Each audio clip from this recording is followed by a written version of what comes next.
Who's a good boy?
Oh, there you are.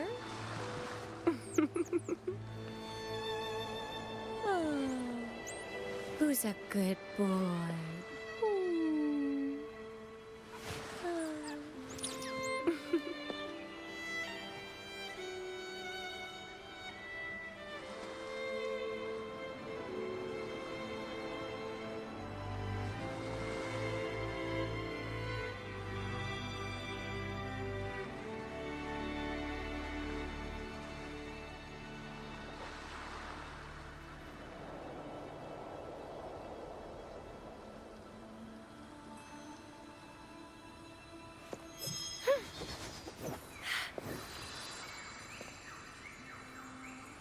May thy love endure forever, never ceasing.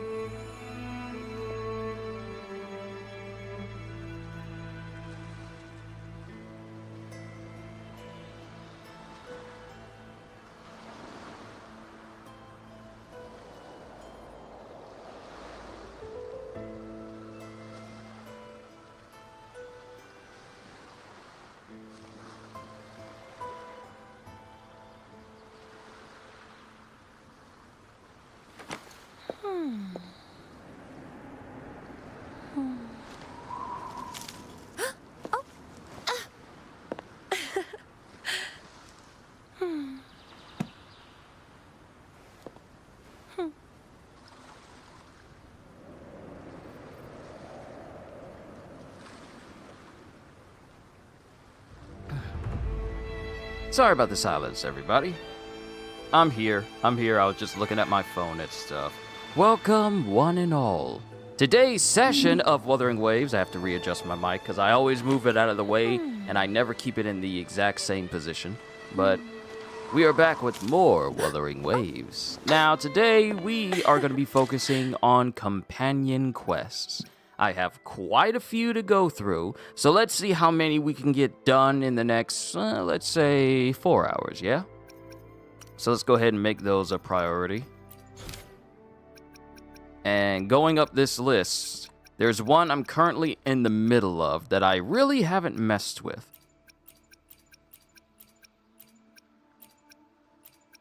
So, in total, I have 1, 2, 3, 4, 5, 6, 7, 8.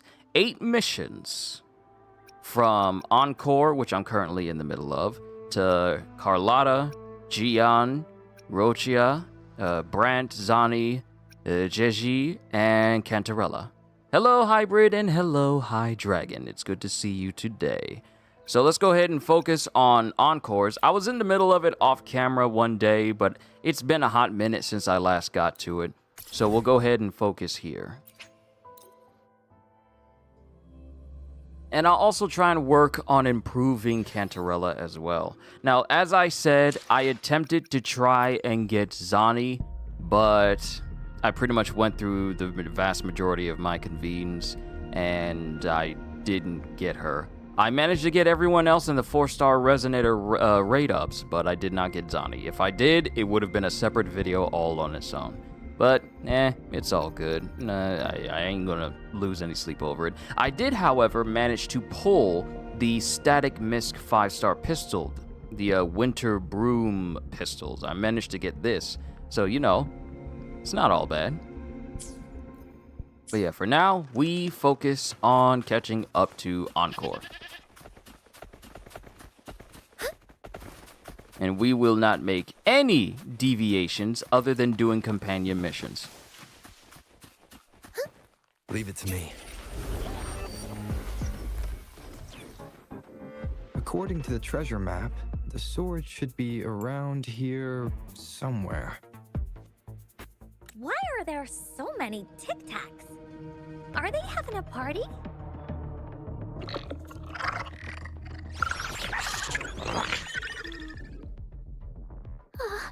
They look really angry.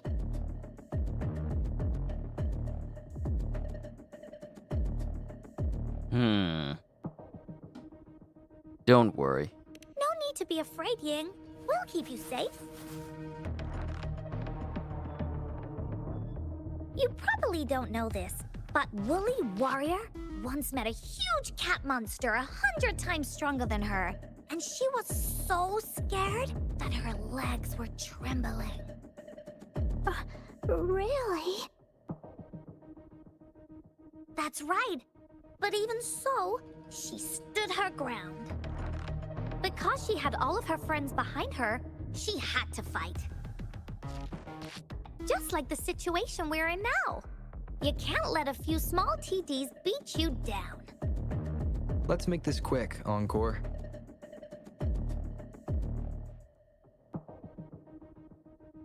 Nah, it's fine, Hybrid. Don't even worry about it.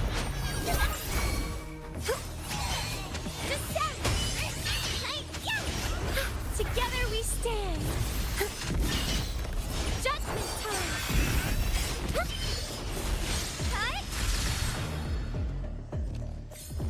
There's still an enemy!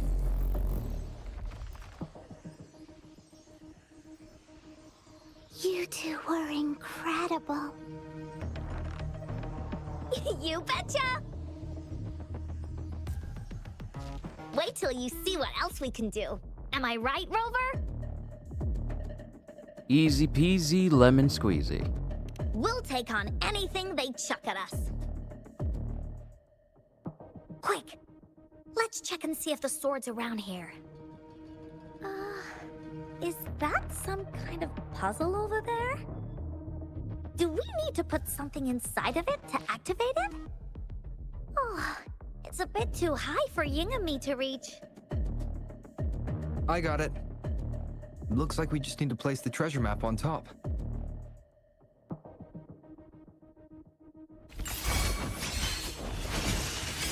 Take a breath.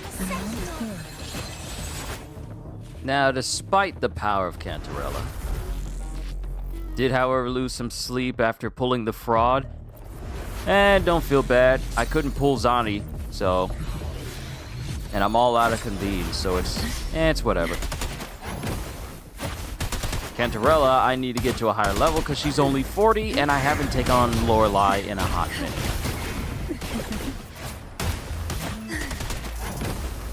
Engulfed by sea's venom. Wind calls, waves follow. The wicked will face judgment.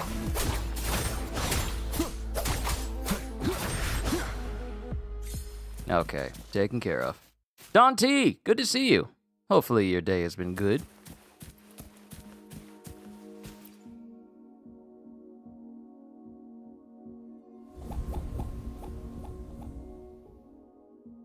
Ah yes, the Woolly Adventures.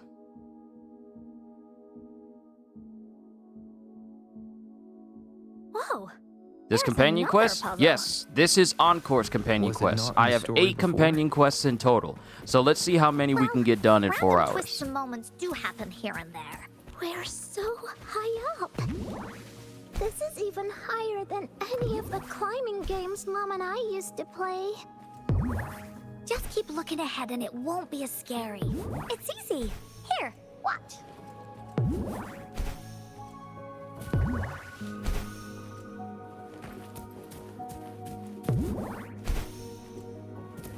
I need to play me a good platforming game.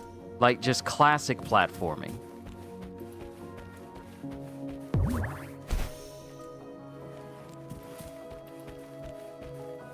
Eight? Yeah.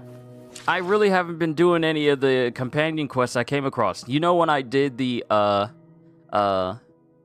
companion quests for the fraud, as you call them? That was the last one I did. All the other ones have basically built up over this point. Well, actually, I did one for, no. We did some companion missions. Like one for Chang-Li, and then the other one for the girl who was a spy. I forget her name. Buy a PSP? I already have one, so I don't need it.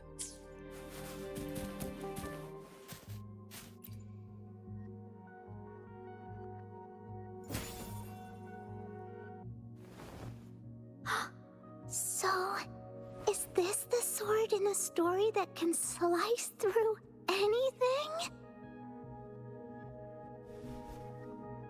It's the mountain chopping sword of courage. Looks unique. The sword's actually made out of wood. And it's missing a small piece too. Look, there's a letter. What does it say?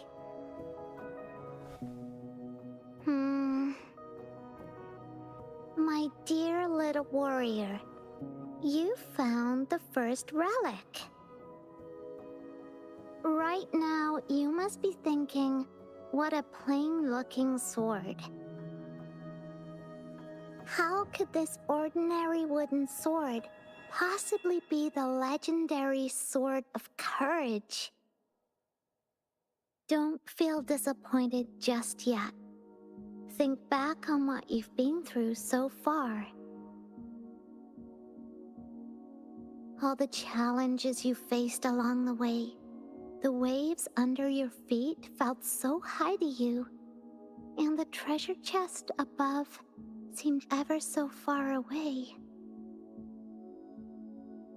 Yet still, you continued to climb the mountains, every step of the way, until you finally reached the peak. Your courage has been heard.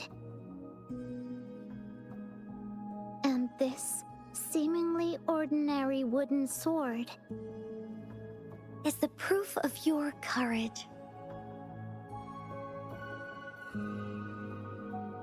Yeah, that's what it says in the letter. How did you know, Encore? Did it also appear in other Wooly stories?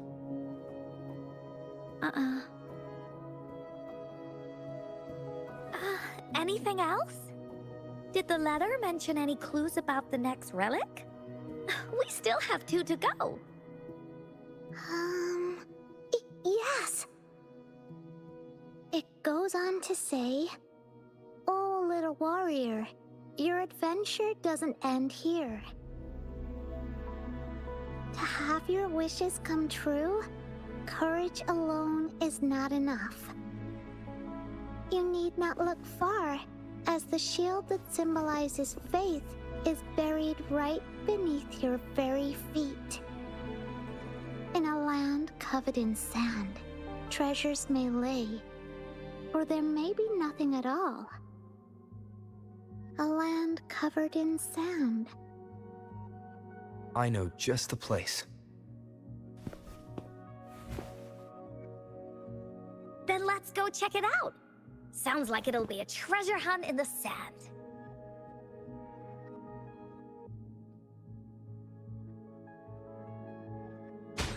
Alright, now to continue what you said, Don. PSP games slaps back then, and some of them are still good to this day. Oh yes, of course they are. I just wish that some of them were actually ported to, later PlayStation consoles. Because you can play Daxter, which was a PSP exclusive, but of course you gotta be part of, Extra. Have you seen the Carlotta gameplay leaks? I seen the official video that Wuthering Waves put out, but I don't deal in leaks.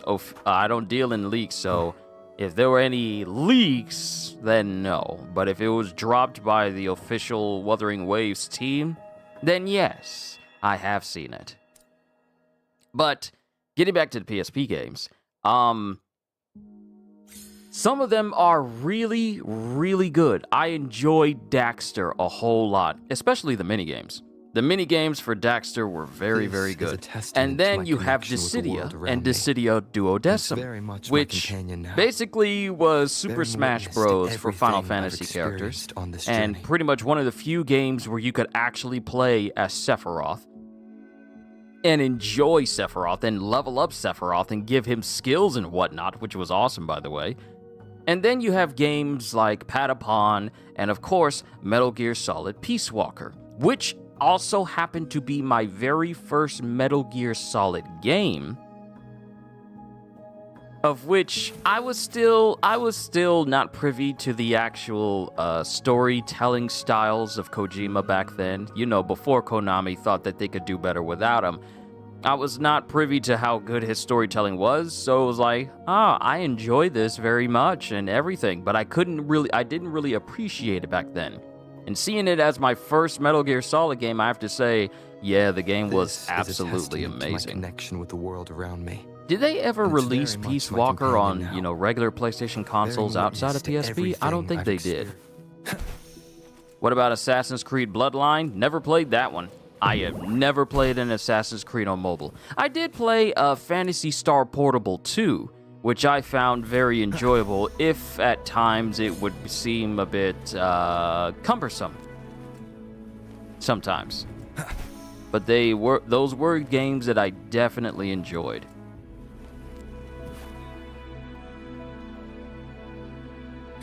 We're here!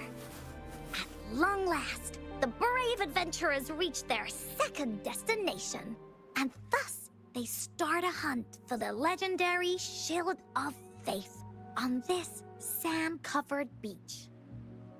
They say only the bravest adventurers can find it, as it puts their will to the test. Time to comb the beach. Also, I know we're talking about games here, but let me go off on a little bit of a tangent. What is Disney thinking about trying to re-release Snow White in theaters after it became the biggest Disney bomb in their almost 100-year history?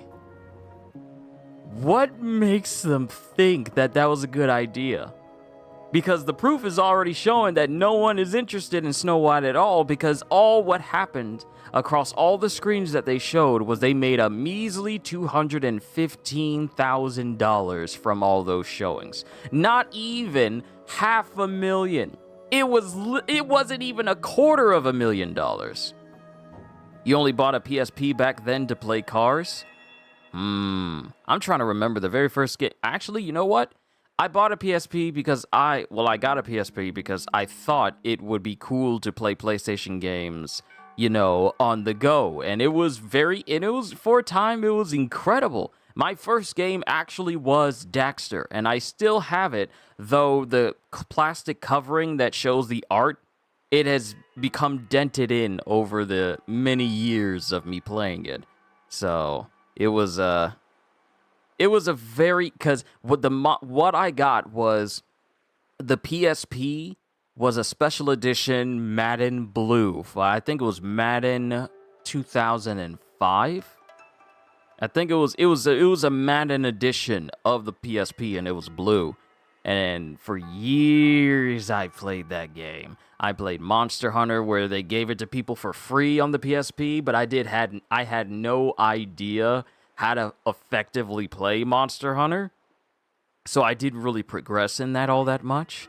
And then I played games like Naruto Ultimate Ninja Impact, which was, the world's first Naruto Musou game, which to this day I wish they would bring back or attempt again, because, come on, they've been running Naruto Ultimate Ninja Storm games into the ground for the past several years. And it's time for Naruto to have something different. Bring back Rise of the Ninja, where you could explore the entirety of the Leaf Village. Not in the Yakuza style where it has fixed camera angles. I mean, full free roaming of the Hidden Leaf Village, and you're playing as different characters in it, or turn it into a Musou game.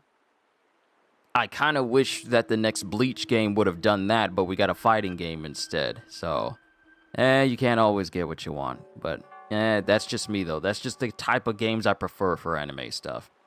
They have the same mindset as the people at HBO who think that the audience are review bombing The Last of Us instead of accepting the fact that people hate what they did. I mean, that's no surprise.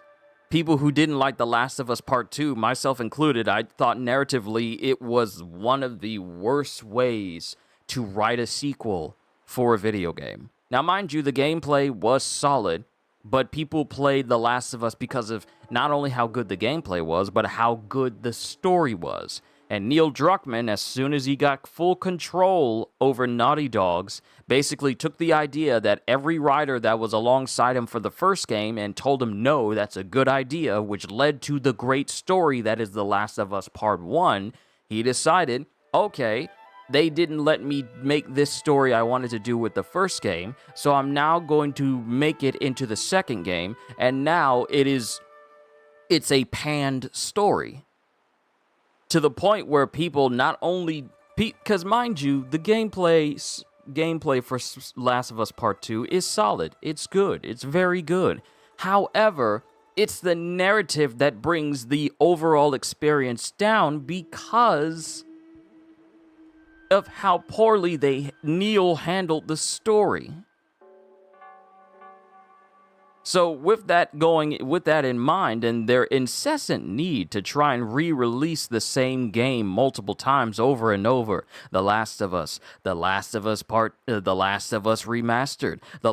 The Last of Us on PS3, The Last of Us Game of the Year Edition, The Last of Us on PS4, The Last of Us Part 2, The Last of Us Part 2 Remastered, which makes literally no sense whatsoever, The Last of Us Part 1 remade with PS5 graphics, the same as The Last of Us Part 2, and now they recently tried to release a collector's edition that has both games on it, as if to say, hey, if you have not bought either one of these games, then you can get it here. The first and second game, both PS5 remade graphics and everything. It'll be great. So it feels like they're really trying to push for people to buy more and more of The Last of Us, as if The Last of Us series is so superb that people will want to get the collector's edition, when I feel like they are milking a dead horse. As great as the first game was, the second game brought it down, and it's a disappointment, and it's Neil's fault. It's Neil's fault. He had people in his corner that was telling him, hey, you don't want to do this because I don't think it's going to be a good idea, and it wound up making the first game such a major success because Neil didn't do what he wanted to do. As soon as he got full control, he did what he wanted to do, and now people look at the second game with rolled eyes. And then I hear things that they've changed quite a few things in the show as well. Mind you, I have not seen a single episode of The Last of Us TV show because I'm pretty much burnt out on the series. All right? After The Last of Us Part 2, I no longer cared about the series as a whole.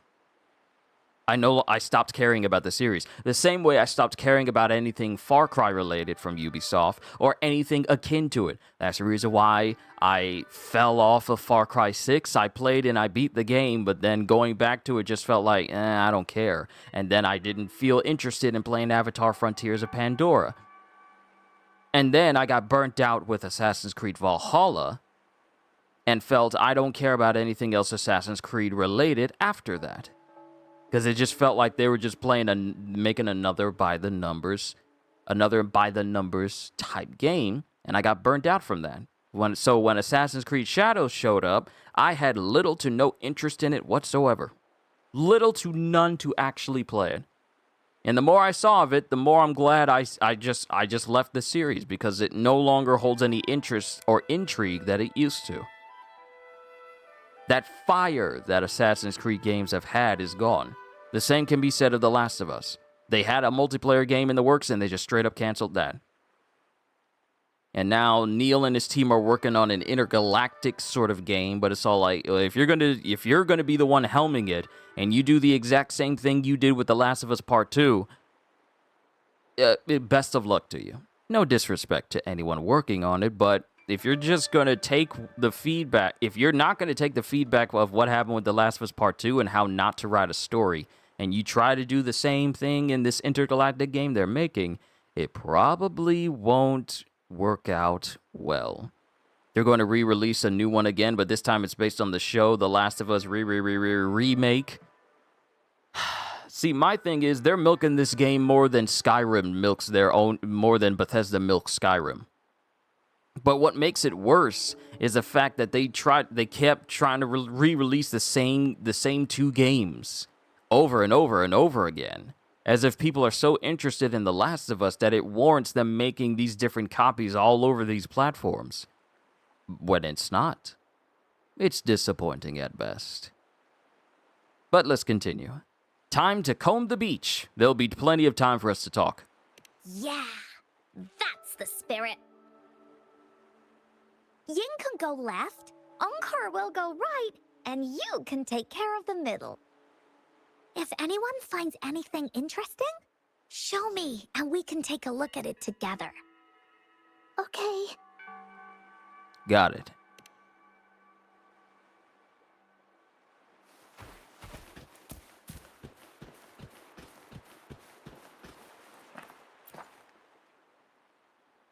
As you search the beach and find nothing, you can't help but wonder, does the Shield of Faith from the story really exist?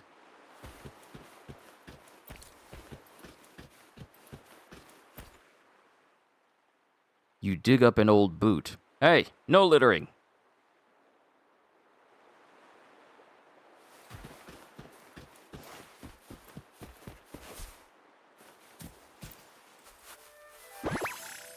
Surprise! An abandoned treasure chest. Who knows, maybe there's something shiny inside.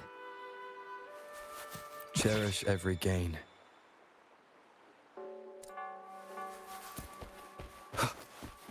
For me, I can accept Bella Ramsey as Ellie in Season 1, but when it comes to Season 2, they should have recast them because they don't look like Ellie from the game at all. Bingo. This has to be the Shield of Faith. I feel this... There's a letter attached to it. I should bring it over to Encore and Ying. I feel this comes from the overall attempts of, let's use the same actor or actresses for the same role. Let's use them for the same role across a season that should take place years. But not enough years has allowed for said person to age enough to look more like an older Ellie. So that's the... I feel like when they try to do that and keep the same person in order for that chemistry to not be lost... You you lose the suspension of disbelief to a certain degree.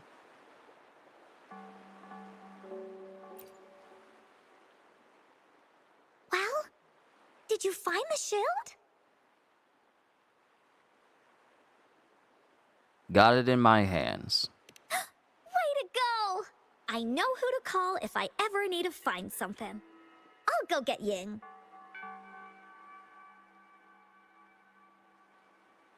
This should be the shield mentioned in the story. It's also made of wood. But look how well made it is! With the Sword of Courage in one hand and the Shield of Faith in the other, it's an invincible combo!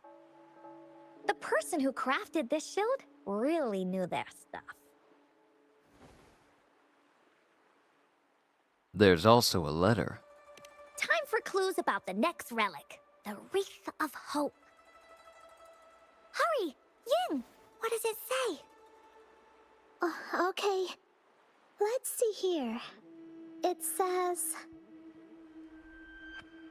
Congratulations again to you, my little warrior. Although the bulk of your efforts were in vain, you did not give up and continued searching. Hence, this shield of faith is your well-deserved reward. If you ever feel lost in the future, why not take a moment and ponder on the meaning of your journey? The firm belief in our hearts shall guide us through darkness until we reach the light of hope. Now, I'm sure you're wondering, how can you find the wreath of hope?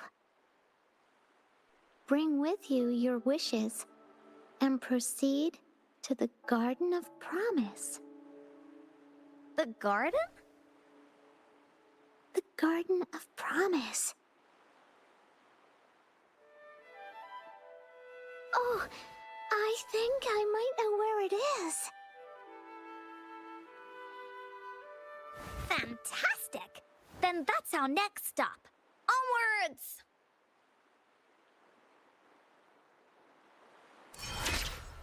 Just remember that we still haven't gotten Scar as a playable character. My man's forgotten in the corner. It's been a hot minute since we've seen or heard anything from Scar.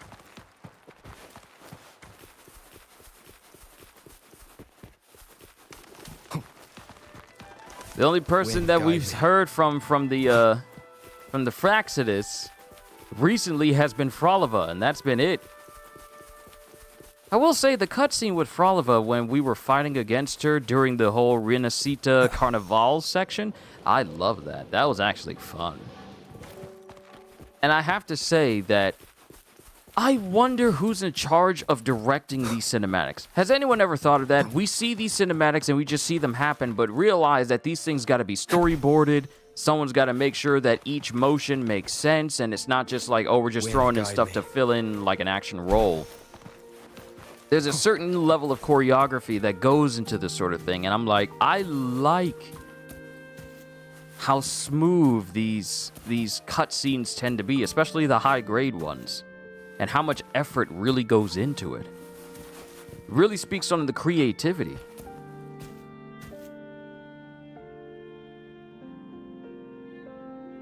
This is it. This place, feels empty. There's nothing here. It is now. But it used to be filled with irises. This is my mom's garden. She used to love flowers and would plant a lot of them when she wasn't busy. Before she left, she asked me to help look after it and said she'd come see it with me when she's back. I watered them every day, hoping they could bloom longer. But these flowers only bloom for a short time. They all withered in the end. Dad told me, "Don't be sad, sweetie. It's the natural cycle of life." I understood that, but it always reminds me of my promise to Mom. I miss her so much. Now I see this shield and sword are all treasures that Mom left me. And here, I think she probably wanted to make a wreath with me using those flowers. Oh, Ying. Thank you, Encore and Rover. Actually, when I saw Dad looking sad while holding the map, I had the feeling that Mom might have left this treasure map to play a game with me. Maybe it is like what the grown-ups say. The gateway of wishes doesn't exist. And I may never get to see her again, talk to her, and tell her how much I've grown. But Mom must have wanted to give me a surprise. To make me happy. I am happy. Because We managed to find all the treasures she left behind together. I'll definitely find a nice place to keep this sword and shield safe. I think we should end our adventure here. Thank you, Encore and Rover. You're welcome.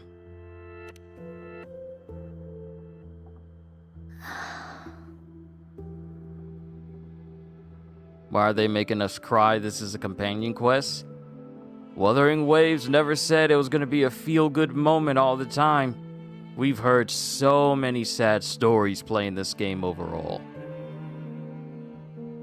Ever since I started playing, there have been some moments where it's been sad. Like, for example, off camera, I went through this companion quest where this man was trying to woo this lady repeatedly, and she kept refusing, only to find out that that man is that woman's husband, and due to that woman overclocking, she suffered amnesia and completely forgotten that she was married to him. So we went through an entire companion quest. We went through an entire quest line for him, along with Chisha, in order to maybe help jog her memory, even if it means starting over and him trying to woo her from scratch and getting to know her once again. I thought the old man was getting on my nerves, but once I learned that he was doing this in order to hopefully jog his wife's memory, even when she couldn't remember him, I was like, oh, I am so sorry for thinking you were annoying for not getting the picture that the woman wasn't interested in you. So yeah, there are plenty of quests. Not even companion quests that can kind of hit you in the feels kind of hard. Encore? Our captain hasn't announced the end of our adventure yet. And you're thinking about leaving already? Well, okay then. Let's call it a day right here. There's some stuff I need to wrap my head around too. I remember you asked me about the ending of the Woolly Warrior, right? Even though we finished finding the relics, Team Woolly's adventure goes on. There's still plenty of stories to tell. Oh, I know! How about you come to Encore's story session tomorrow afternoon? Tomorrow? You mean right here? Yeah, if you want to find out what happens to Team Woolly, come over and listen to the rest of the story.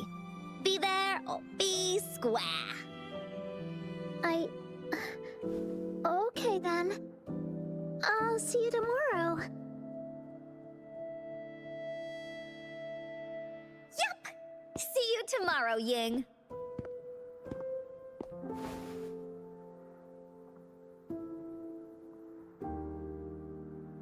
See you tomorrow, Ying.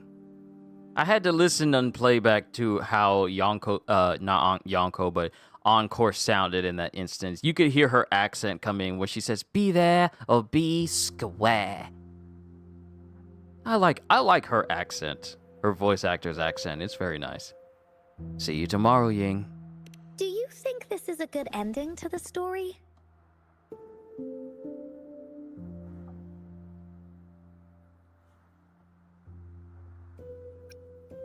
It deserves a better ending. Yeah. After all, Ying didn't receive the wreath, and she didn't get to see her mother. Even though in the end, the little warrior did manage to collect all of the relics left by her, realizing her mother's intentions. But Encore still feels like something's missing. In this ending, she didn't even make it to the Gateway of Wishes. Just like in the story of the Woolly Warrior. What do you think? Will the Woolly Warrior's wish come true in the end? We promise, we deliver.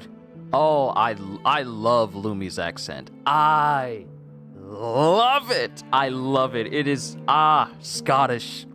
Scottish is such a... Okay, so let me just say this.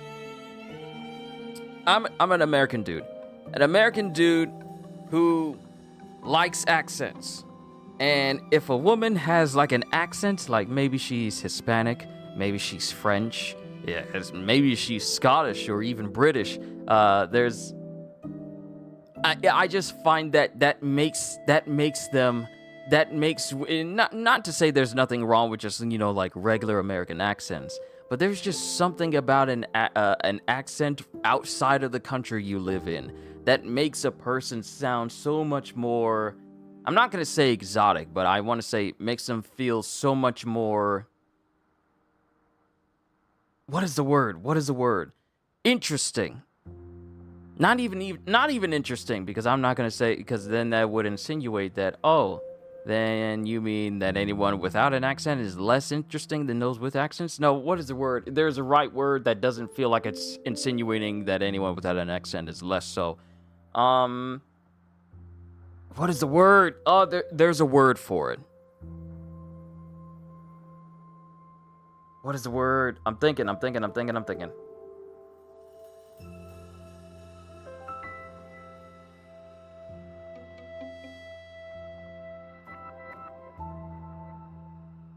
don't want to say mesmerize. Unique! Yes! Yeah, there it is. I was thinking of, there's a specific word, but I'm just blanking on it. Yes, unique. There's something unique about an accent for a person when they're speaking outside of the country you live in.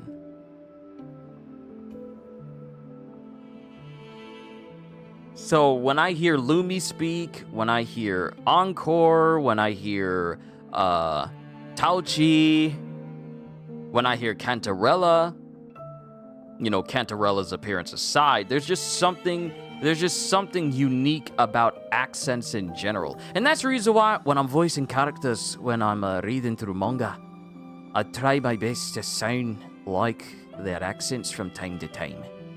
Because it makes the characterization a whole lot more unique. I like that. This man said ultimate. Look, hey, it can be ultimate sometimes, but the word I was looking for was unique, so it's all good.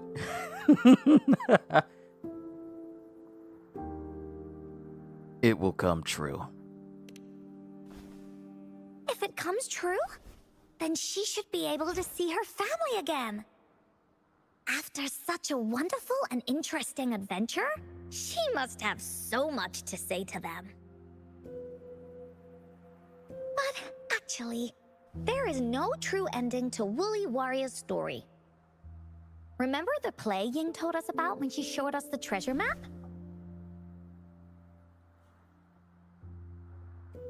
Ying said she'd already forgotten what most of the play was about.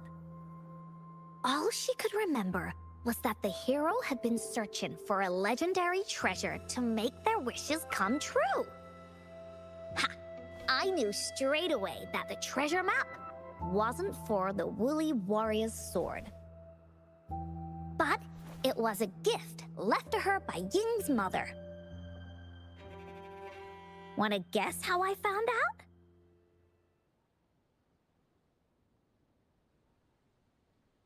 Because of the Woolly Warrior story.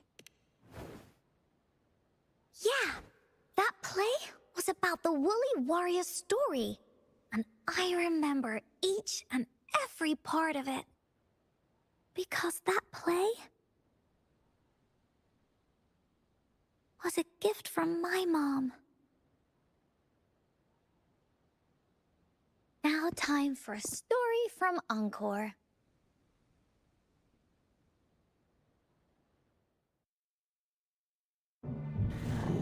In this story, there are no exciting adventures, no terrifying monsters. It didn't happen once upon a time, and it's not somewhere far, far away. Rather, it's in a little room. Every night there's a little girl. She plays games with her mother. Playing as the Woolly Warrior. Together, she and her mom create story after story about courage and hope. It also happens in her theater. Every day, the little girl sits below the stage. The curtain rises and the music plays. She watches her mother set everything up, bringing the Woolly Kingdom from the story into real life. Little by little, the Woolly Kingdom becomes real, and the Woolly Warrior sets off on her adventure. She first climbs the tallest mountain, looking for the legendary sword that can split mountains and seas. But it's really so the girl can prove how brave she is. The toolbox was actually on the tallest shelf. The Woolly Warrior also searches every beach, looking high and low for the shield of faith that could brave any storm. Her house had many nooks and crannies after all. The raspberry candy her mom hid could be anywhere. Her mom recorded all the Woolly Warrior's adventures, so the Woolly Kingdom grew bigger and bigger, and the stories grew longer and longer. They even performed the play in many cities. But the little girl's mom got sicker. At the last show, just before the Woolly Warrior got the wreath of hope, the show ended, but there was no encore.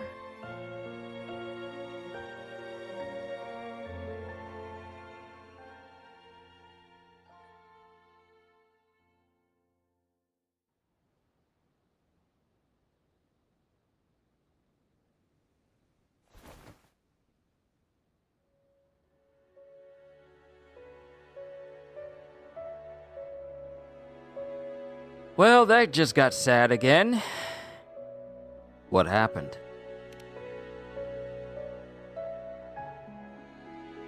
Mom told me that once the applause starts at the final show of our tour, she'd take me onto the stage to make a wish. But she collapsed before the play ended. I was so scared. I tried to come up with ways to make her feel better. I even kept a daily to-do list. At the time, I thought that if I stayed a good girl like the characters in the stories, Mom would get better and better. But her illness got worse. She didn't get better, and the Gateway of Wishes never appeared.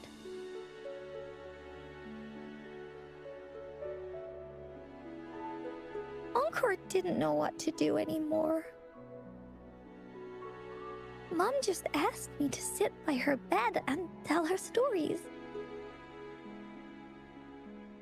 So I told her about Warrior Cosmos, Fairy Cloudy, and many other things.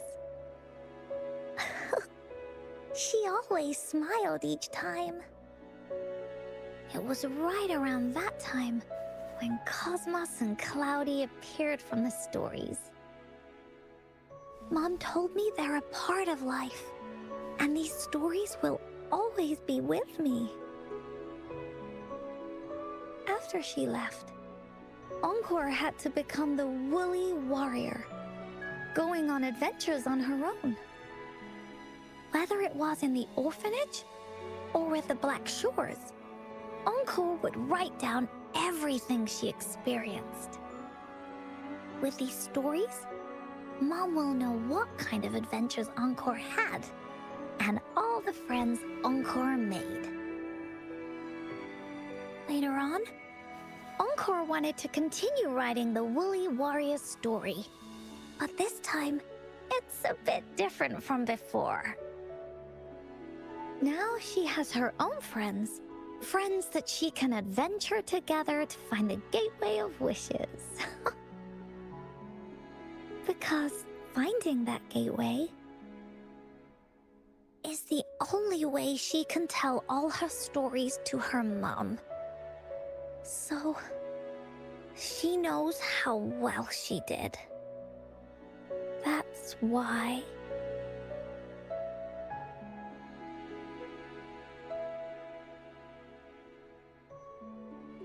That's why when you met Ying.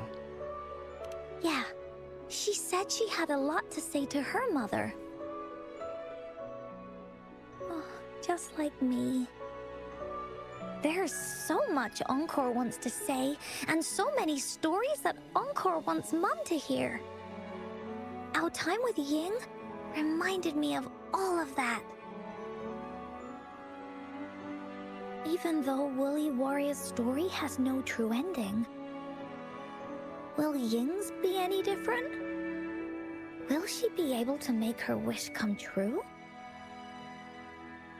In the end, Ying said the adventure is over, and it's just a story. She said she was happy and satisfied with that. But Encore saw that look on her face. She looked really, really sad. Encore knows how it feels. Just like how it used to be. No matter what Encore did, Mom wouldn't get any better. My stories were the only things that could make her feel happy. It was Mom who made me understand the power of stories. That's why after I went on this journey alone, Cosmos and Cloudy came out of the land of imagination. And it's why Encore told Ying that our adventure should not end like this. This story deserves a better ending.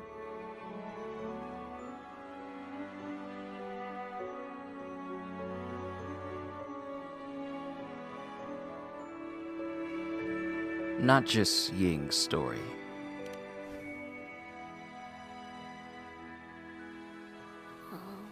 Rover.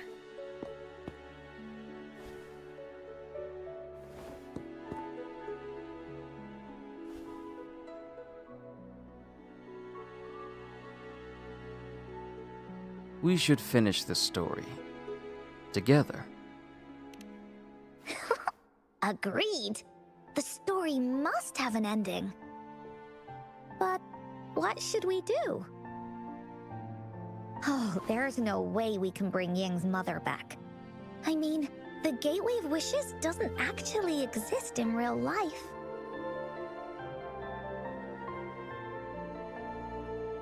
Then let's go find it in the story. In the story? I remember Cloudy said that if you ever find yourself in a pickle in real life, you can always go back to the Woolly Kingdom to search for clues. You also mentioned that's where the Gateway of Wishes is hidden, right?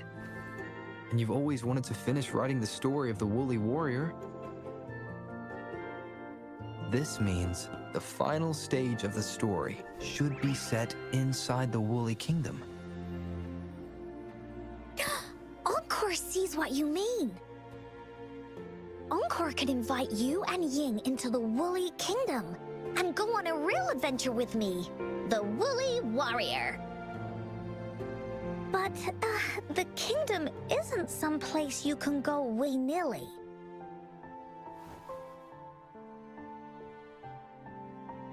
Alright, I can speak here. Why don't they just open a portal to another timeline where Encore's mom is still alive and, you know, talk to her every now and then? Problem solved. See? Ramil pretty much says exactly what I was thinking. It's essentially because it's not going to be the same mom for Encore. Not the same situation, not the same circumstances, not the same history, not the same emotions tied to each other. Because that mom would be tied to a different Encore who probably had a different life, who probably had different stories, who probably had different experiences with that mom. And it's kind of the reason why Wanda's attempts to get her children back in Doctor Strange and the Multiverse of Madness would not work, regardless of whichever universe she went to, is simply because those children of hers exist with a Wanda from a different world. And those children have history with that Wanda. not the Wanda that wants to take the children for herself, it would not be the same. They would be her kids, but they would not be her kids. So while it would be Encore's mom, it would not be her mom. There's a whole, also TVA might show up. I don't think we need to worry about the TVA here, but, you know, messing with the timeline will still have its own series of consequences all the same. But there are circumstances where, say for instance, I wanted to speak to my Aunt Becky again in a different timeline. My Aunt Becky's gone. We lost her some years ago, and she was the what I would call the matriarch of the family, the one that basically held the family together. Now, I could go into a different timeline and speak to her, but the experience I've had with the Aunt Becky, my Aunt Becky who lived here, would be different from the Aunt Becky from that timeline.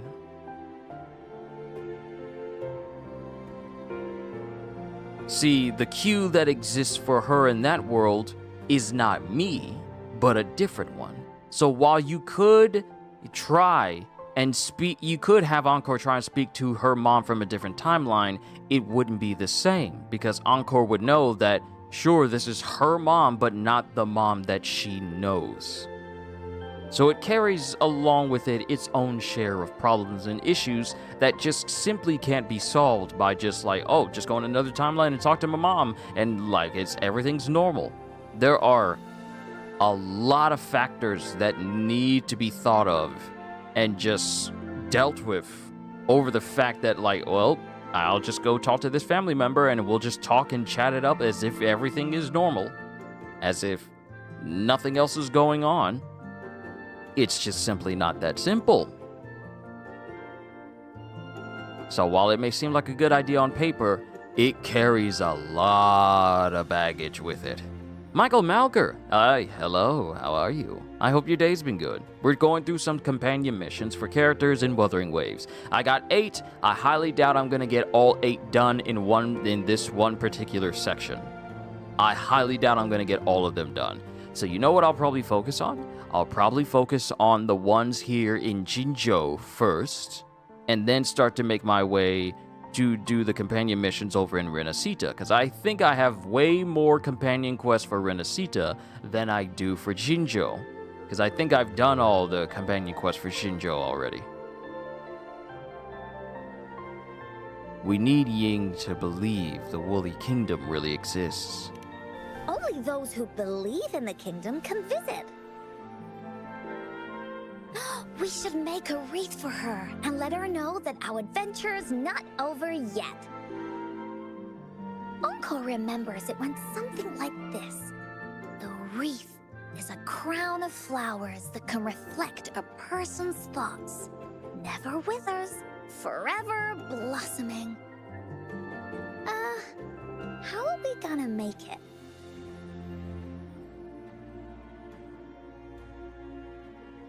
Did I see the new ending of My Hero Academia? Have they released it for people to read on the page yet? Because if not, then no.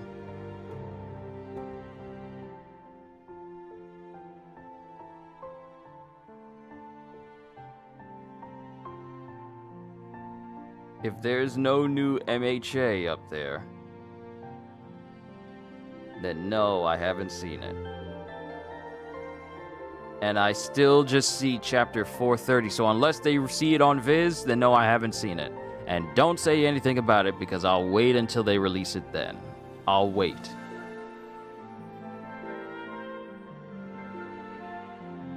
I know just the person.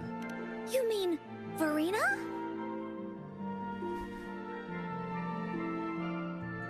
That's right!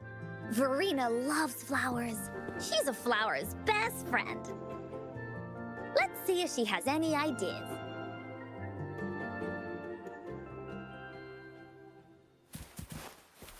Alright, we need to go see Verena all the way out there. So now we'll just teleport right here. And get there quickly.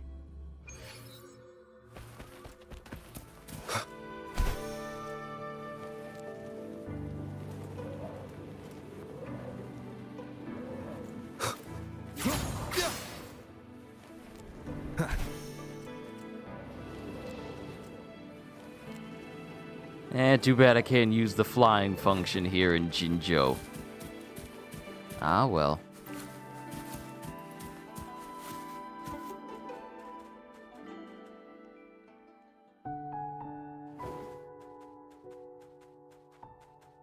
Hi, Rover. Oh, Encore's here too. How's it been? Are you here to see the new blossoms? You'll have to wait a while. They're still a bit shy. Hey, Verena! Not exactly. We're here to ask you how we can make the Wreath of Hope. The Wreath of Hope? Have you seen the trailer for that new game, Silver Palace? It looks insane. Thank God it's coming to consoles and mobile as well. Is it a gacha?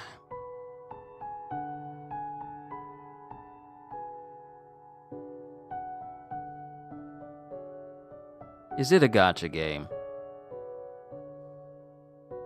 Upcoming open world ARPG, Silver Palace looks like Zenless Zone Zero with a beautiful Victorian backdrop. Huh, okay.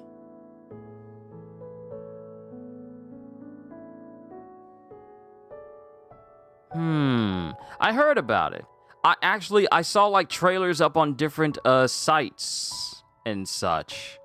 But I haven't looked at the trailer yet. Hold on.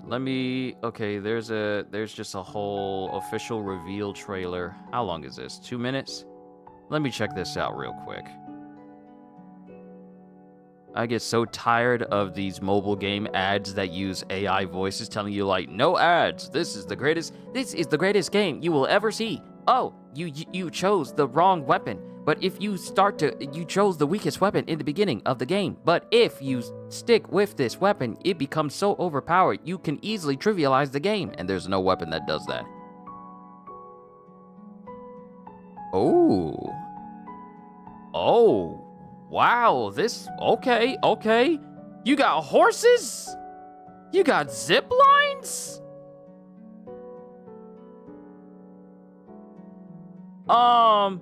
Just straight up shot this person. Werewolves? Parries?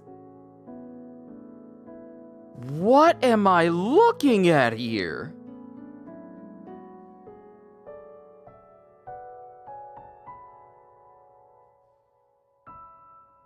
Okay, so let me just say this. The aesthetics of these games look very, very nice.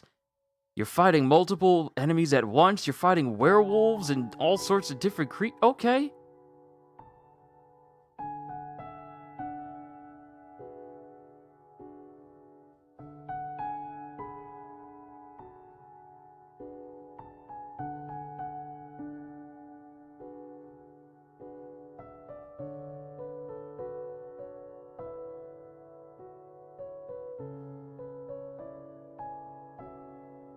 Oh, the aesthetics of this game look interesting.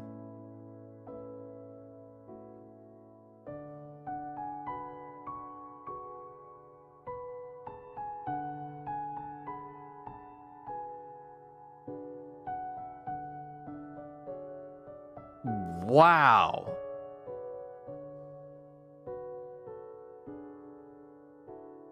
I'm sorry. Your horse has wings? Another character's just straight up in What is this fight? You're breaking necks? What in the world?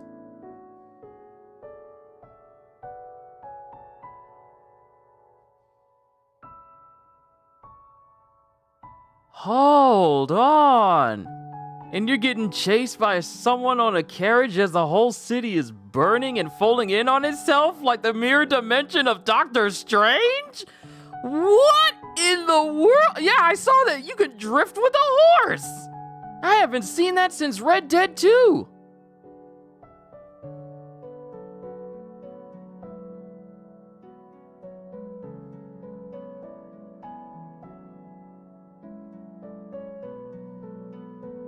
Wow.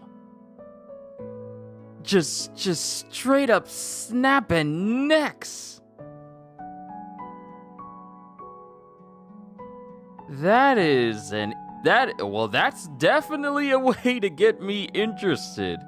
That's definitely a way for me to be all like, huh? Oh, okay. You got my attention now. Okay, all right, okay. If it is, then I ain't playing it. I had enough gotcha now. Yeah, gotcha games will get you, especially when they entice you with beautiful-looking characters. It really has to get down to the gameplay and overall gameplay loop. It really has to get down to that. Because simply having beautiful characters that you can pull for is, no. So, speaking of pulling for characters, Genshin had to recently reveal how much money you would have to spend up to in order for you to potentially pull a 5-star character in Genshin. And I'm like, I'm sorry. What do you mean that I would have to spend upwards to $500? That's 3 digits right there. $500 to maybe get the 5-star that I actually want. Because they recently fell under fire.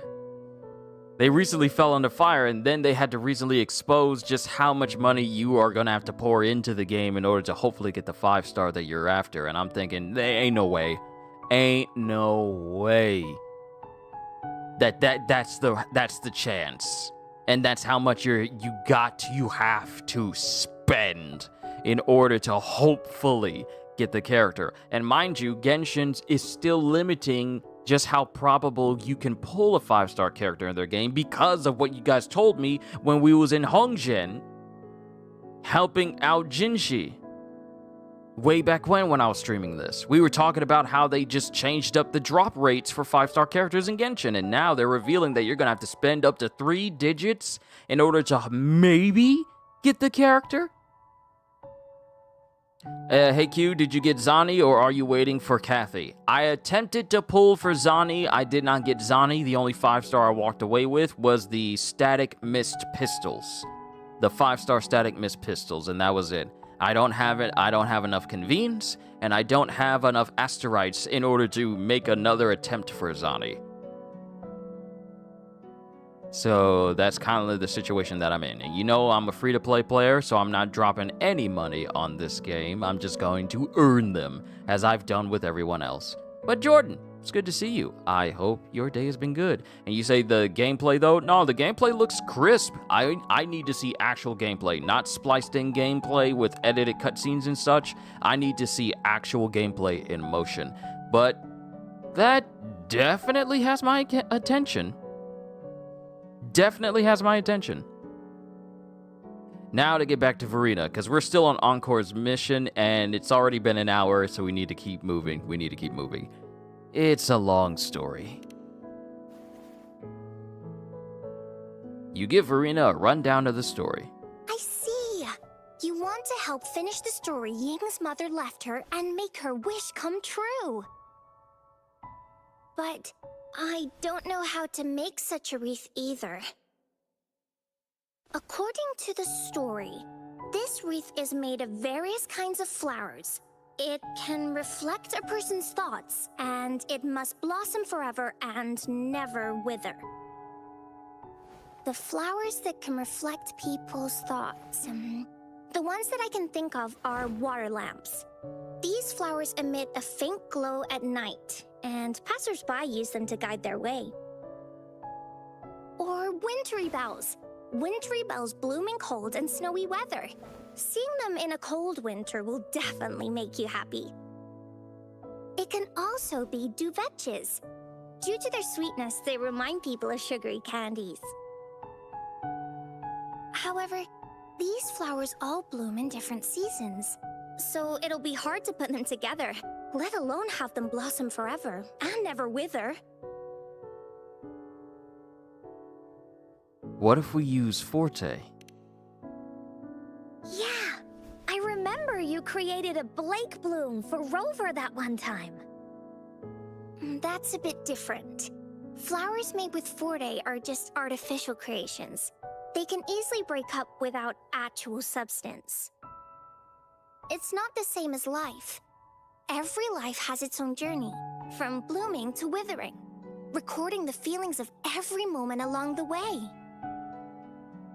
Feelings? Oh, I know! Since we can't really make a wreath of flowers exactly like the one in the story, we could make one using our feelings. Feelings? Yeah, exactly. When me and Mom made wreaths, she'd always ask me to pick my favorite flowers. If I was feeling happy, I would choose a bright red flower since it made my heart feel warm. And if I was feeling unhappy, I would take a blue one. At this point, it really doesn't matter what kind of flower it is. All that matters is everyone's feelings.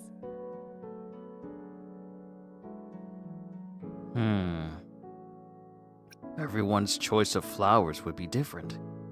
We should make a wreath and tell Ying our wishes to make our dreams come true. I see what you mean. A wreath made with feelings. With that, you can express yourself. That's right! Let's find flowers that can express our feelings. When she sees the wreath, she'll definitely realize that the story of our team is still going. This way, we can all visit the Woolly Kingdom together, and maybe our wishes can come true.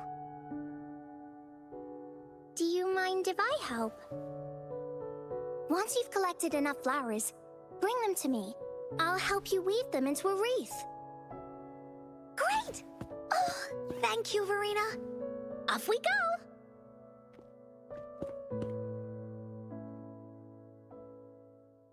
All right, let's go. Search for the flowers that show your feelings, Vetch, and Angelica.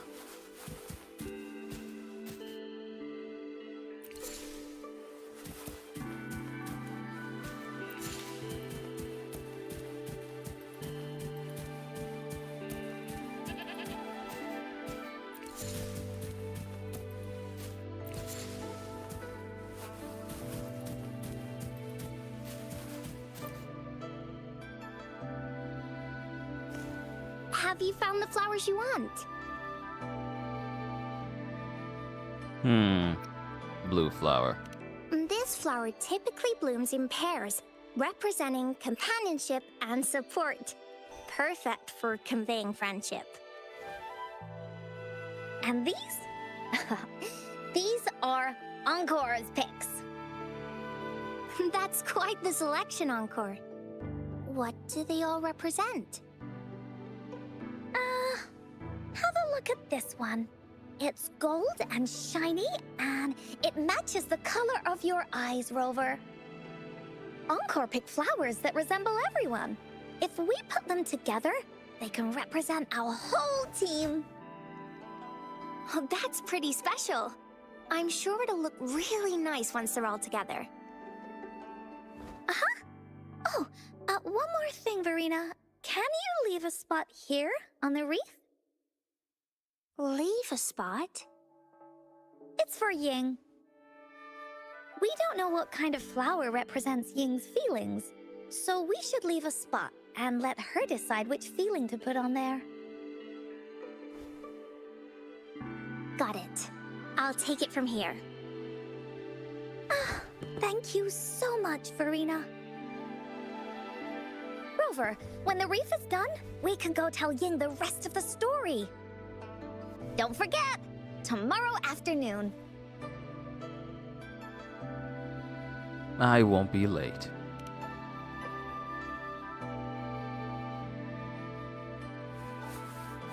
Wait until the next afternoon.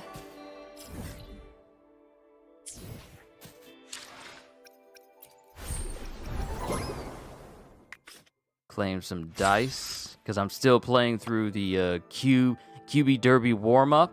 Because if I get through this enough times, I can get some more tides that I can use to pull for people. I've already claimed. Well, actually, I need to get some more night tokens to get some more of these radiant tides. need to get some more. So if I can get up to 2200, I would need to convene resonators 40 times. That's repeatable. Convene resonator 60 times. I only need to do that 2 more times. And convene resonator 90 times in total. Is Thunderbolts as good as people say? I don't know. I haven't seen it yet. Convene weapon, convene weapon, convene weapon. Clear Bowser Castle level 10. All these different clear 3 rounds in QB Derby warm-up. Support a cube and confirm the results of 2 Kirby Derby matches in the event page. I still got a few of these. That'll help out a little bit. I'll work on it. I'll get closer. I'll work on it. Because I've really only been spending them on getting my hands on the Radiant Tides, so I need these.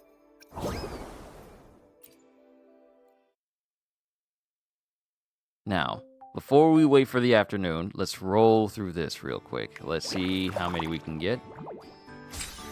Let's speed it up. Jinshi! There's a 50% chance to roll twice.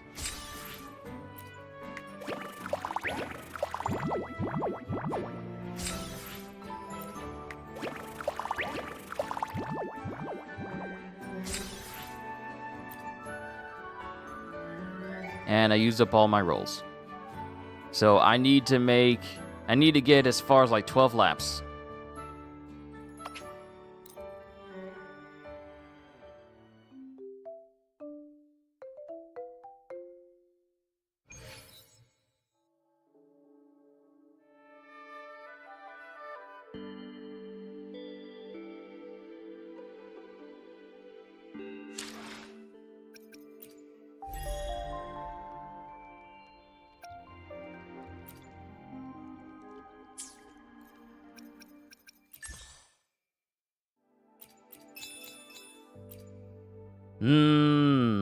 Almost there. Let's see. Spend some wave plates, upgrade a weapon.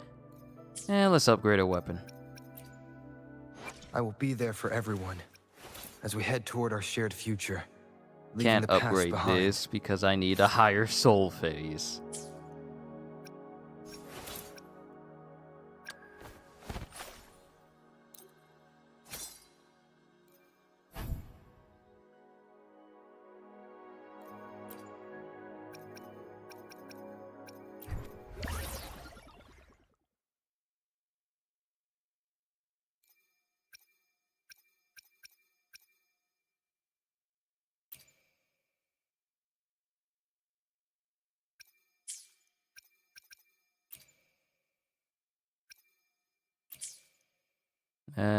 Let's just go for 3.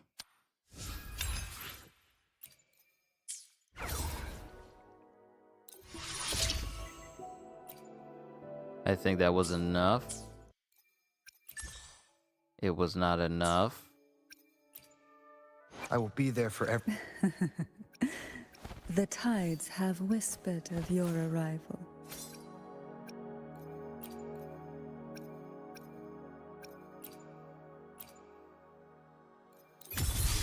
There we go. Even though it's just a little minor, it's enough. Okay. And we've gone up another rank. Rank 6.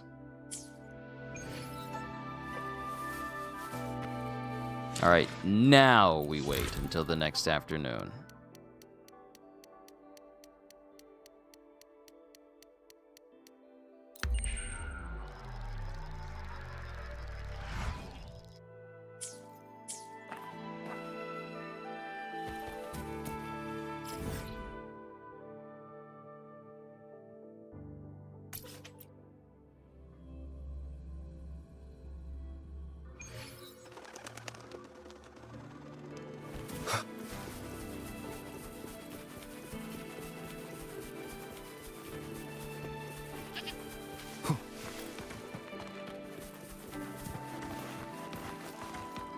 He was doing his best to hide Cantarella as quickly as possible to make it as family friendly as possible. Look!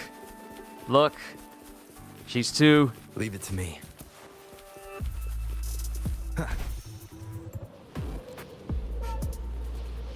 She's too lively in her movements. Let me say it like that. Her movements are way too lively.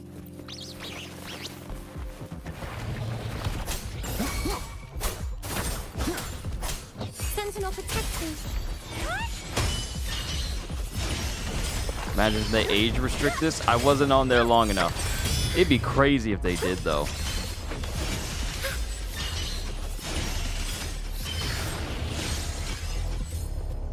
Oh, you know what? And I haven't done this yet. This would be the perfect opportunity to see how Today those will be a echo fine reroll day. things actually work. To see if I can reroll some stats I have on these echoes I have now to be more favorable. So let's actually test that out.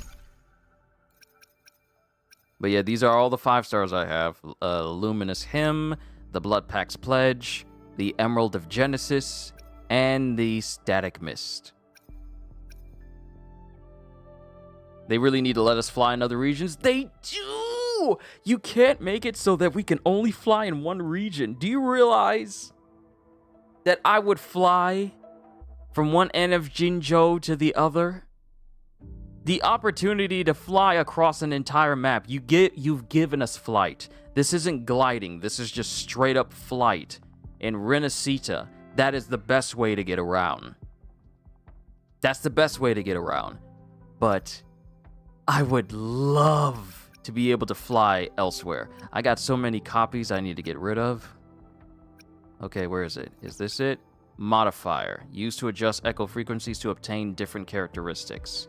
Used to modify the main stats of an unenhanced 5-star echo. So is it because that they've already been modified that I really can't do anything with them? I think that might be the case will be here. A fine day.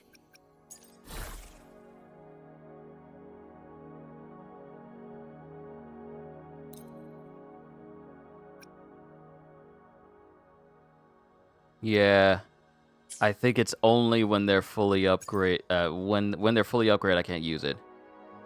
Also, what happened to you pulling Carlotta? It didn't happen. What'd you want me to say?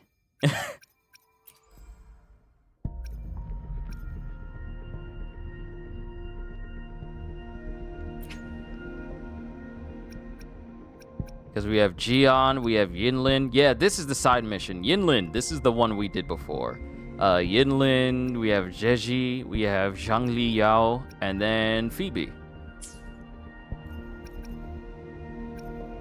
And then for the weapons, it is pretty much all the respective weapons for everyone else.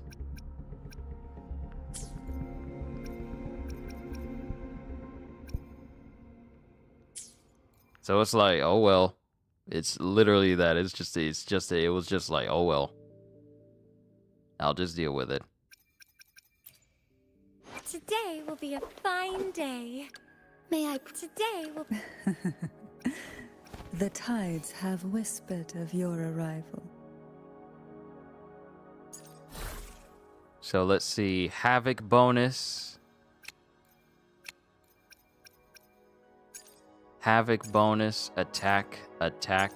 So I got Havoc on both of these. Now, let's see here. Okay, I can do add all. So how does one edit an echo? Has to be... Oh, wait. It has to be... Wait, it has to be a 5-star one, right?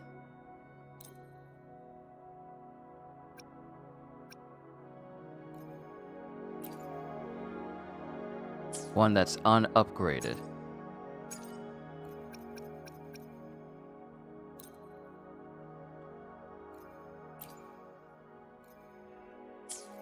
Am I just not doing this right? Where I'm trying to see about using data merge? No.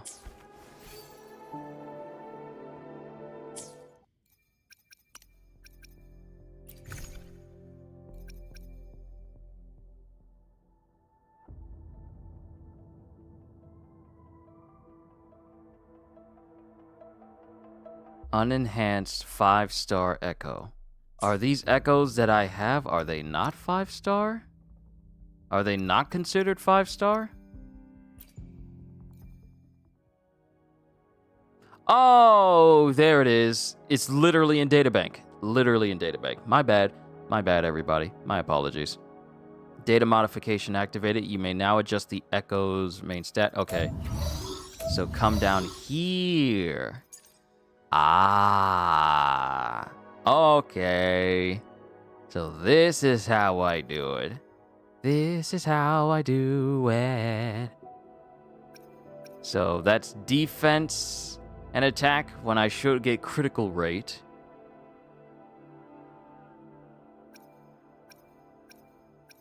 So let's see how this goes. Modification materials required. Use a modifier to adjust the first main stat of a selected echo into the designated stat. This can only be done with an unenhanced 5-star echoes. Okay. And modify. The first main stat can be modified, so let's... Oh, I can just choose critical rate. Critical rate or critical damage, I can just choose. Okay, it's nice that I can do that. All that time I spent farming for critical rate for these high-end echoes, and I could have avoided that. Well, this wasn't even a thing yet. But being able to edit the first main stat is a nice quality of life change. So now critical rate and attack. And item has been locked. Okay, now I know how it works. And if I unlock it, if I were to unlock it, I could modify it again if I wanted, but I don't need to. I'm pressing too many buttons here. My apologies. We need to get back to Encore because we're trying to focus on the main story. I will be there for everyone as we head toward our shared future, leaving the So this past one is a behind. healing bonus. Let's switch you out for the one that has a critical rate on it. And there we go. Now, everyone has a critical rate 5-star echo they can use. Rover has it, Cantarella has it, and of course Phoebe has it as well.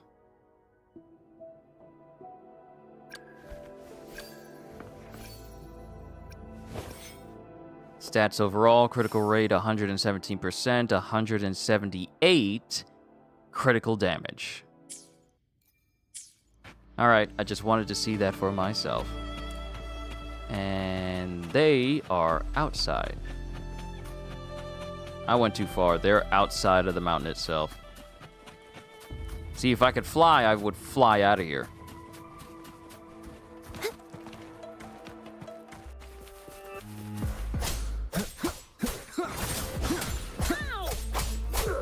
Hopefully this helps.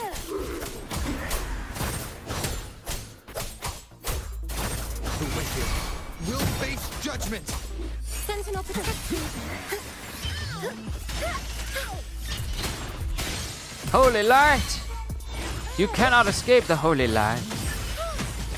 It burns you. Is arduous. Fall to your iniquities. You believe it? Suffer in your transgressions.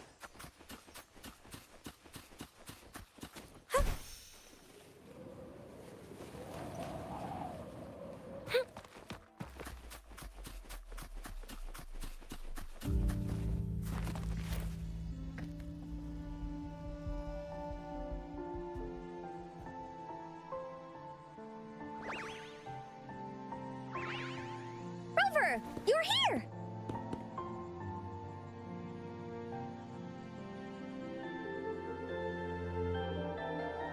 Told you I wouldn't be late. I won't be late.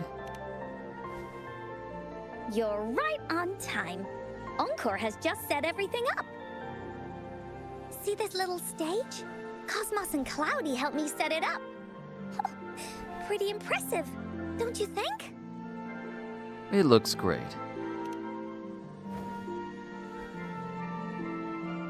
Cloudy says, right on! That's teamwork for ya! I know this is just a small stage for storytelling. I wanted to try the way Mom used to do it. She and I started the Woolly Warrior story after all. Besides, it'll be more fun this way. Encore wonders if Ying will show up today. We didn't really pinky promise.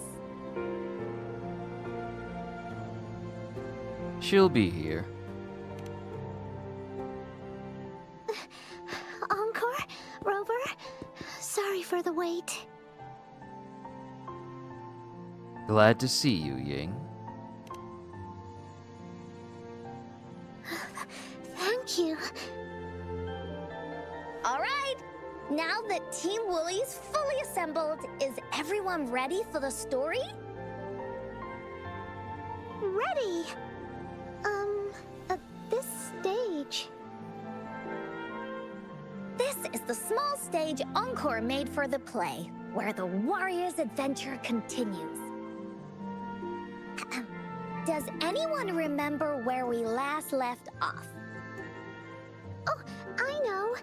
The Woolly Warrior was trying to find the 3 relics, but I'm not sure if she will find them or not. That's right! The Woolly Warrior sets out to find the 3 relics. This time, she's not alone.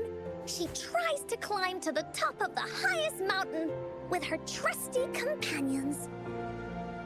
With the mountain being so high up, the waves raging below them, she nearly falls several times, but her friends manage to keep her steady. In the end, she obtains the legendary Sword of Courage. Later, she arrives at the beach filled with sand as far as the eye can see. She searches and searches, and all she can find are just some tiny shells. But with the help from her friends, the Shield of Faith is uncovered. Only the wreath remains. Will she find it? Unfortunately, no. After reaching the mythical Sea of Flowers, all the flowers have withered. No matter where she searches, the Wreath of Hope is nowhere to be found. Just like us. Yet, her companions want to finish this adventure for her. They gather flowers and weave their feelings into the shape of a crown. The pink flowers are meant to make her feel happy. The blue flowers are hopes that she will not be scared of any obstacles. This wreath brings together all the feelings and emotions of the companions during their adventure. Their gift to her. And that is the moral of this story.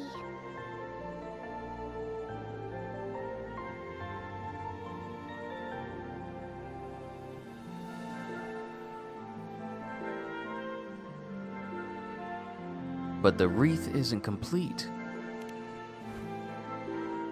Her companions remark so. The wreath isn't fully completed. It's missing a very important flower. Ying, this wreath is missing the flower that represents your feelings and wishes. My feelings. I know. It's missing an iris. I've always wanted Mom to see a garden full of blooming irises. But those irises have already withered. What if we could find one? Find one? What if we could find an iris and the Gateway of Wishes? Will you want to continue on this adventure, Ying?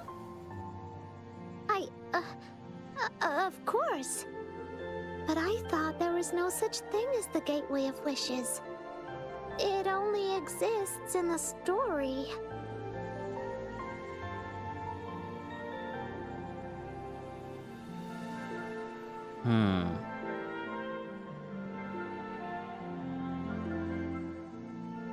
We can find it in the story.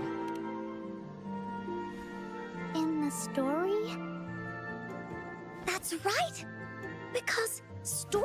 aren't just stories.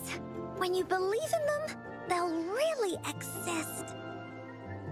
Just like how it is now. With everyone's feelings combined into the wreath, it slowly turns into a door. A door that leads to the deepest parts of the Woolly Kingdom. Inside, the irises continue to bloom. So, do you believe in it and choose to continue this adventure? I believe. Great! Off we go!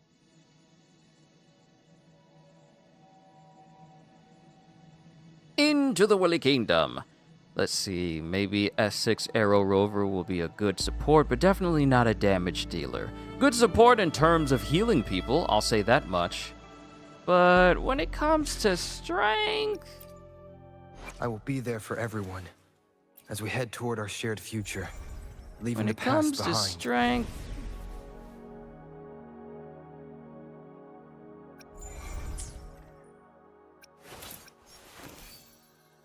Those are all arrow.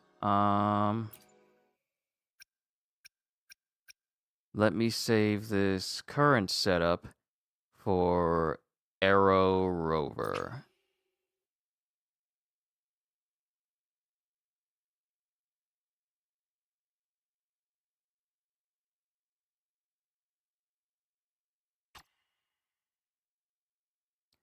I didn't even hit the right thing.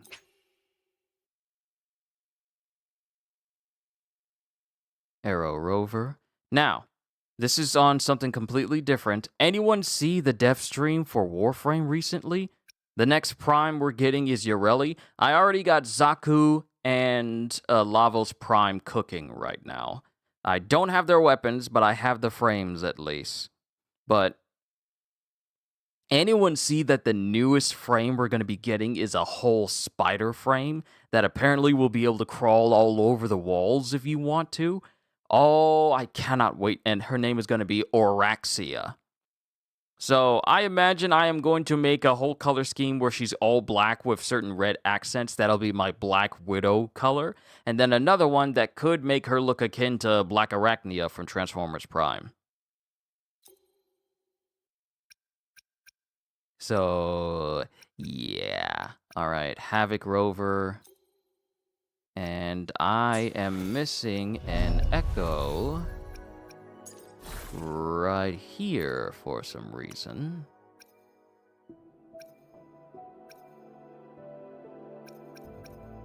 I know I didn't get rid of no Echoes, so I shouldn't be missing any Echoes.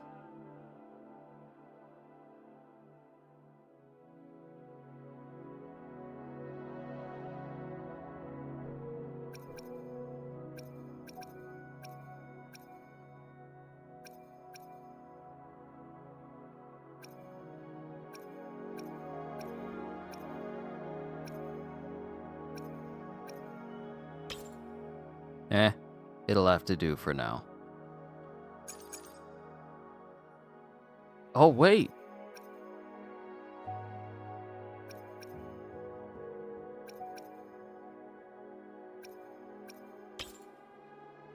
Put this one in there instead because of more critical damage.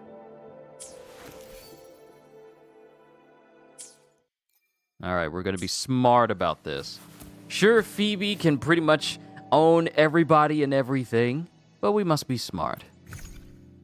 And it's already 1 hour and 39 minutes, and we're still on Encore side mission. I highly doubt we're going to get all 8 of these companion missions done in 4 hours.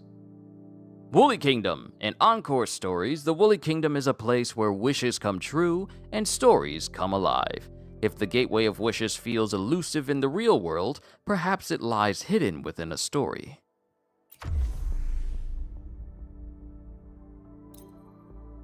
I do in fact need to work on leveling up Cantarella. I want to be able to play as 3 Rover again, simultaneously switching between the affinities on the fly, such as the Fleur de Lis fight. Would you look at this guy? Nah, that this fight... is the Woolly Kingdom. Sorry, I was intruding on what she was saying, I'm sorry. But fighting Fleur de Lis and then being able to switch between 3 different versions of Rover was peak boss fight. Peak Rover. This is the Woolly Kingdom. I love the repetition. This is the Woolly Kingdom. This story is gonna be longer than the last one. It looks like there'll be more puzzles to solve and more monsters to fight. And the door to make wishes should be in the deepest part. What are your orders, Captain? Skip button. You would say that because you skip dialogue. That's why you don't know half of the stuff that I know, because you skip over dialogue. Huh? I didn't know they had this sort of conversation before. Those were your words, remember? When I was going through companion missions, you was all like, I don't remember this conversation at all. I didn't even see this. Number 1 in the game so far. Oh, you mean the skip button?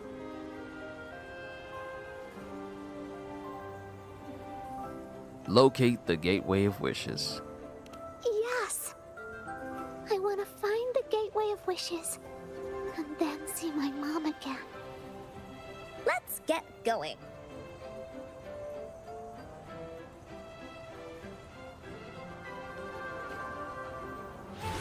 Oh, I got Encore on the team. How do we get across?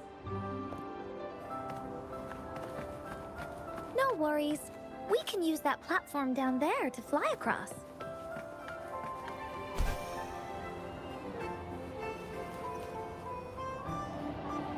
Time for Encore's aerial recon!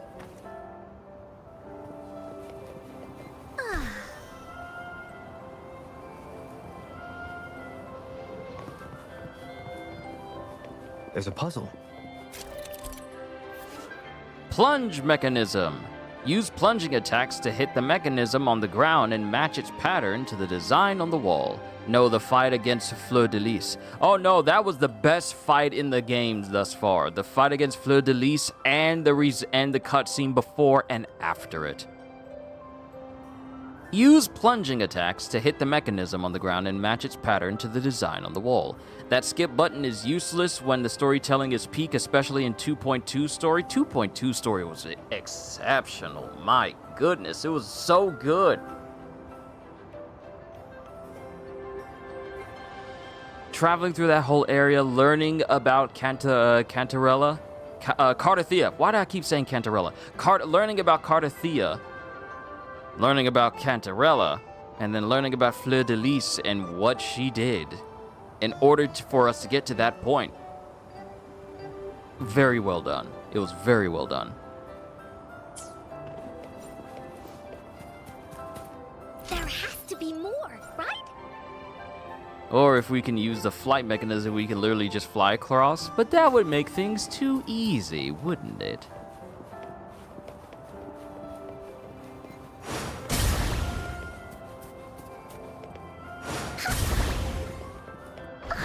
It's open. Great job, Rover. Let's go in. An airstream. We can use it to fly up. Are you sure I can fly? Looks like we've reached the end. That was fun. I'll have to tell Mom about it when I see her. Okay, time to find the exit. The song too, oh yeah, the music was very good for the boss fight, and the music when the cutscene happened as well. That was very good. It's another one of those puzzles. I know. Let's look around for clues.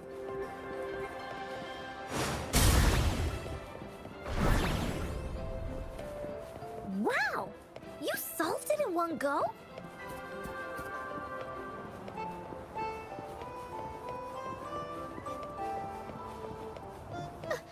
There are so many monsters. They're not stopping anything. Yeah. Oh, Mom gave me this sword that can cut through anything. Take this!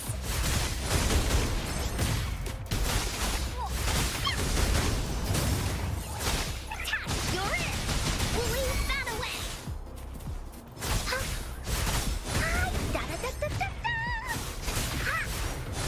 Oh yeah, Cantarella. She went from being a suspicious person, inviting us for tea that could have been poisoned, to being literally one of the greatest of all time in her keeping back everything so that Carlotta and Rover's boss fight would not be interrupted.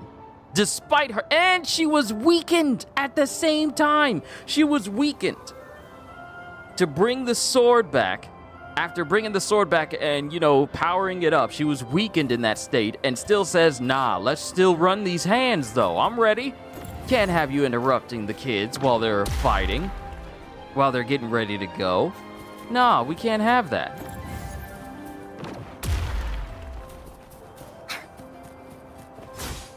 Oh, shiny! It's gotta be a dragon's treasure.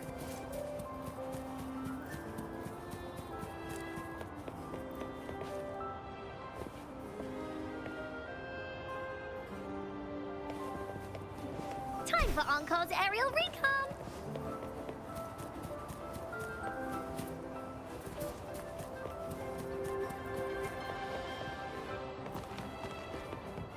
More puzzles here. Sounds like an airstream appeared. Let's head back and check it out. Are we flying again? Yay! Fly time!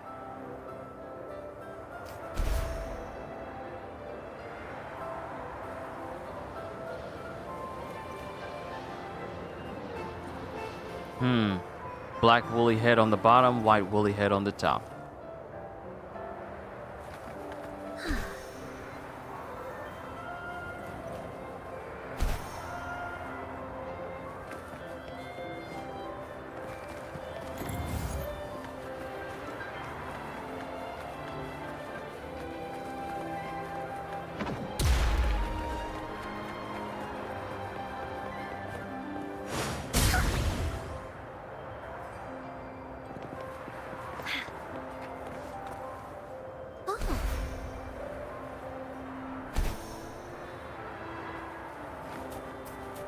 Time for Encore's aerial recon.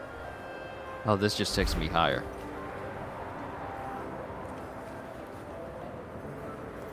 The wind is so strong.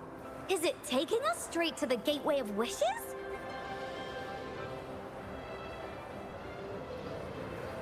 Oh, I guess this is where I need to go anyway.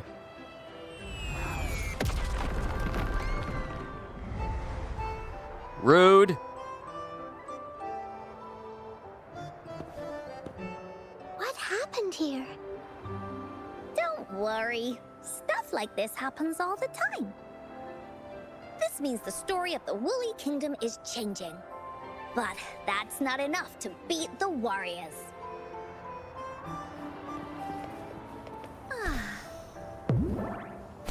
I would like to, that's actually a good question as well. Because if we are... It's gotta be a dragon's treasure. Fishing Master, if we don't have too much of rinascita left, I would like to know the aesthetic of the next region we go to. Because with Jinzhou, we have like a Chinese, maybe even Korean, old Chinese, Korean aesthetic. And even hints of Japanese aesthetic. Chinese, Korean, Japanese, a lot of Eastern designs. Then you get to Rinascita, which has a lot of Victorian and Italian designs. So I would like to know the next area as well, because all the clothes tend to be representative of the next area. I'm not scared. I have Mom's sword and shield with me.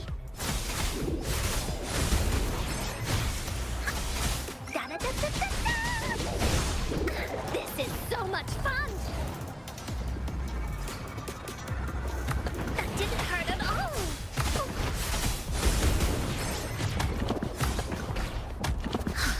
Sentinel protects me.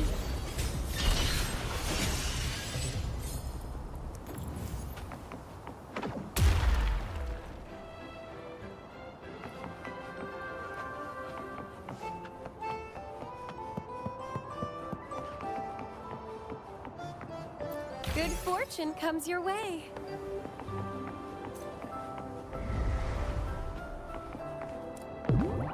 Free as a bird. Cherish every gain.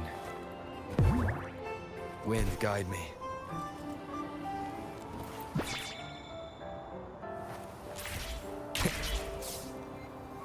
Feeling stuck? Why don't we search around for clues?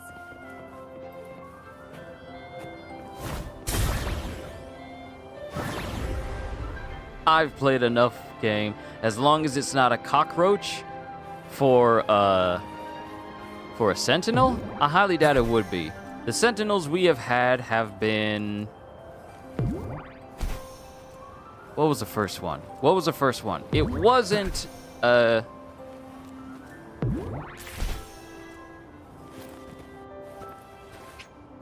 Ah, man, I forgot the name of the sentinel from... What is the name of the dragon? Ah, I forgot the name of the dragon! Wind, guide me. They tend to have very heavy animal motifs, but ones that garner respect and reverence in due to their appearance.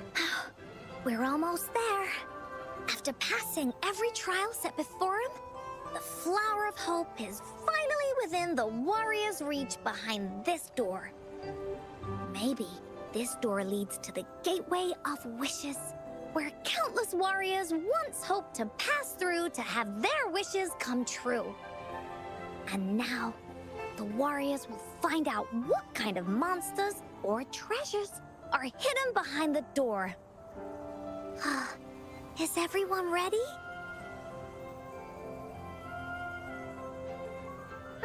Ready. I'll be able to see my mom soon. Jue, that's its name, Jue. So we have Jue, and then of course we have the one for rinascita called Imperator.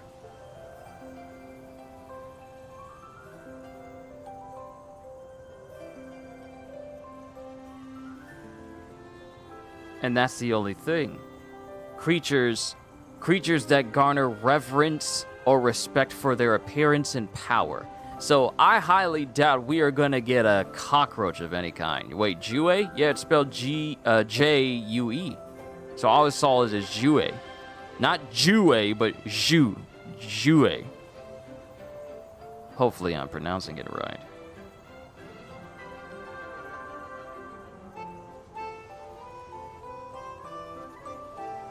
Matter of fact, let me do this.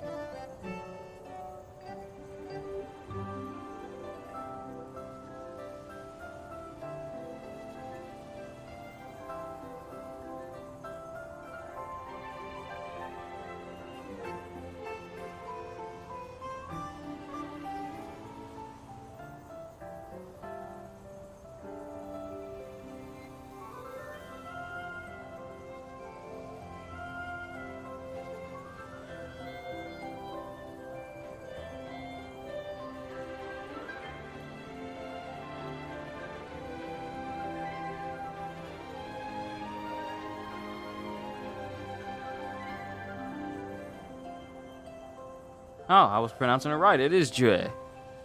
But it's not Jue. It's Jue. In Chinese, it's pronounced Jie. Jie. So it's not like two syllables. It's just like Jie. But I just say Jue. Let's go straight in. Right. Through the door we go.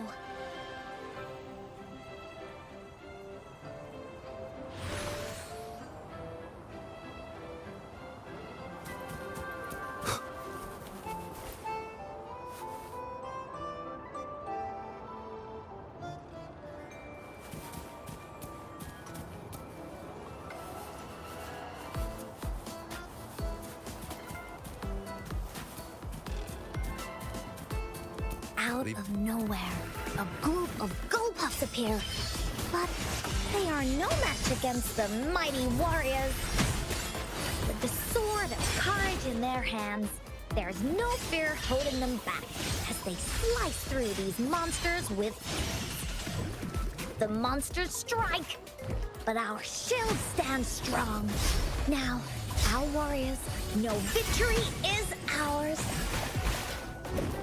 Look, if I switch out Phoebe and I'm right in front of you.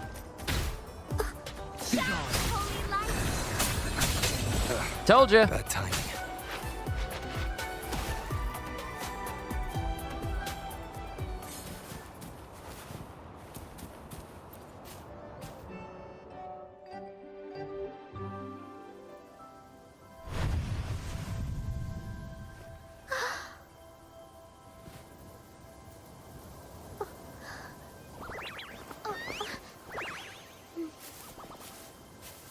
Iris is a mom's favorite.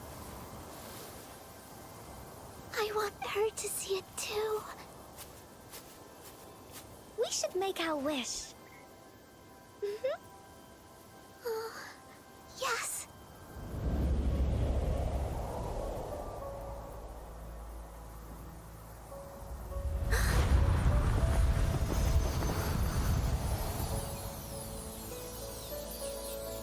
Look! Because of the brave warrior's wishes, the story has a happy ending.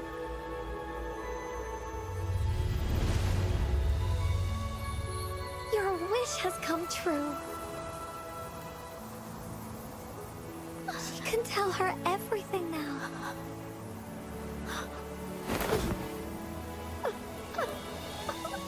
Mom, there's so much I wanted to tell you. So many new stories you need to hear. Oh.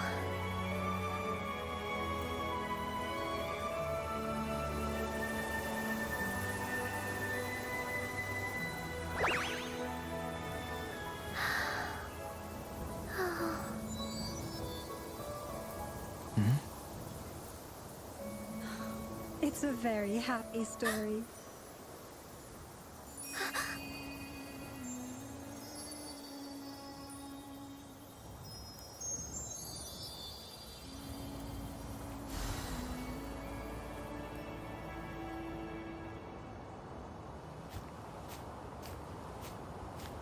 Now that's a cliffhanger that can leave you in your feels. Finders keepers.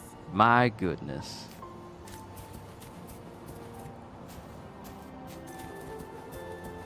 Now, big old void aside.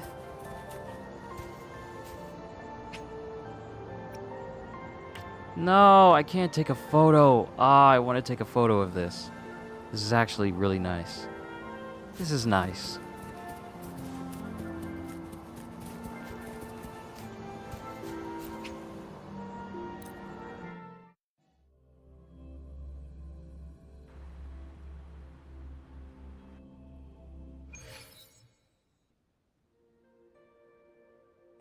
And just like that, the little warrior's wish has come true.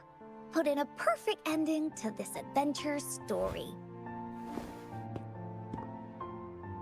The warrior finally gets to meet her mother, telling her all the stories and words she has always wanted to tell.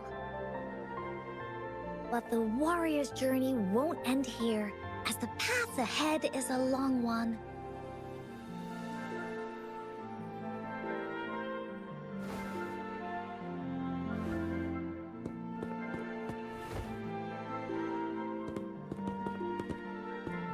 Encore, Rover, thank you both so much. I finally got to see her, and we talked so much.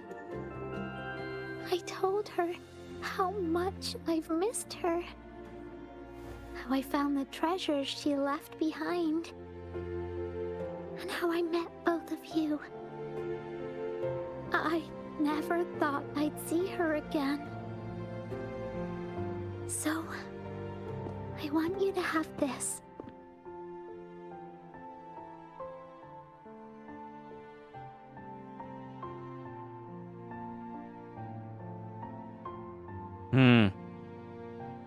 I don't know how much more of this I can take.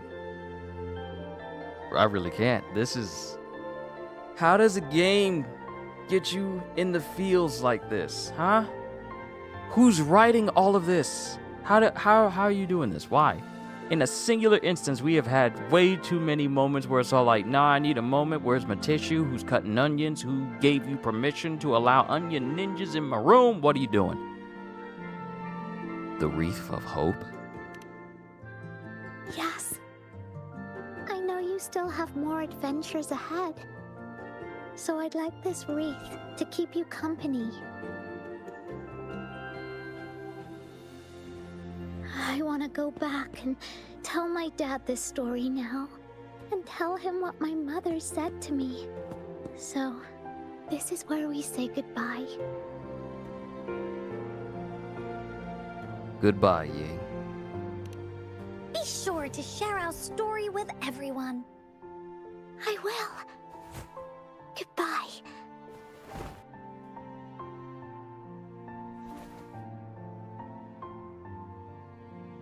Time for another feedback session from the audience. What do you think of this story? It's a story with a very happy ending.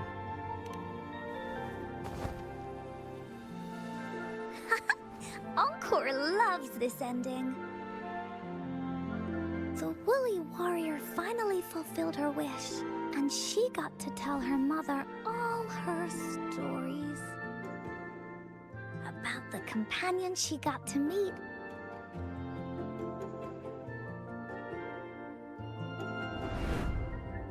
Who she went on adventures with, defeating all kinds of monsters that stood in their way. Their search for the sword and shield as a team, and how they put together the Wreath of Hope. We've been to many places together, but there's so much more to go, and so many adventures and stories to write about. These stories are an extension of life. Oh, they are.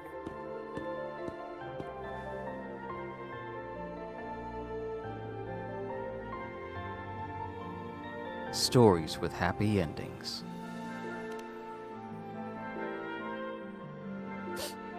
Yeah, stories with happy endings.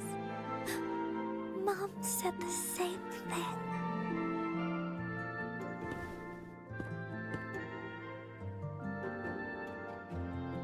It was a really good ending. Yeah. Encore had never thought of such an ending when telling the Woolly Warrior story in the past.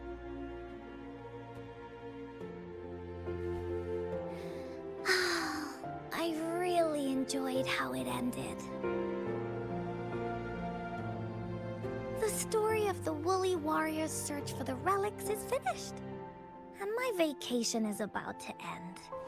It's time to head back to Black Shores. It was a really short vacation. Well, we're kind of busy over there most of the year. No biggie. Even though this story is over, Encore will make sure to prepare a new adventure next time we meet. Let's be on the same team together. And you can still be the captain. Wanna do a pinky promise? Sure.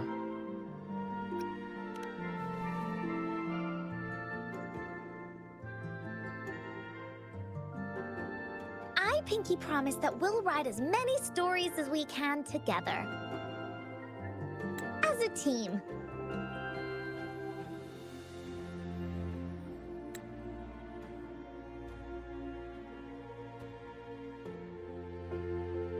You know what? This is a nice photo. Alright? This is a nice photo.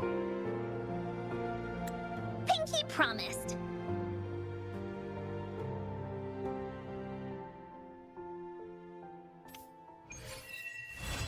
Small Woolly, big adventures.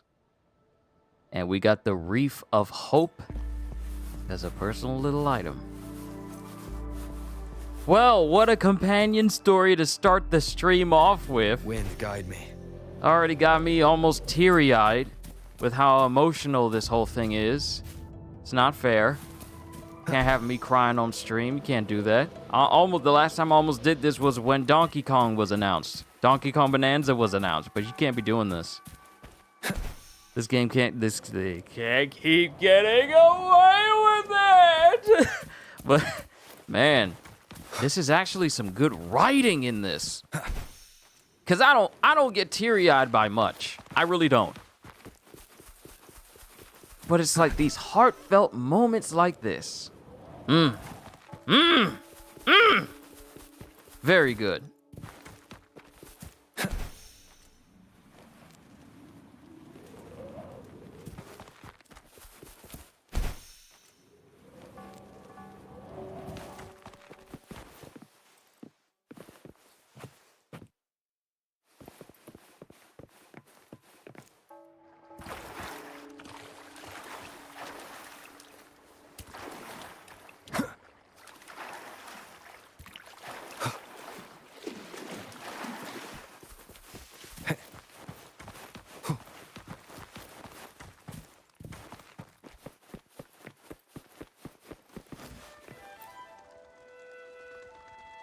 What happened? I wanted to get a quick break in, but ended up dropping some of my packages into the lake.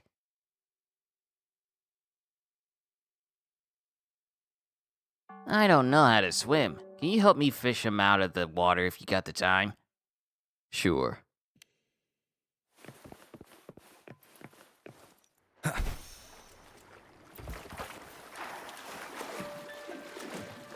I found the 15 seconds it took to get your package back.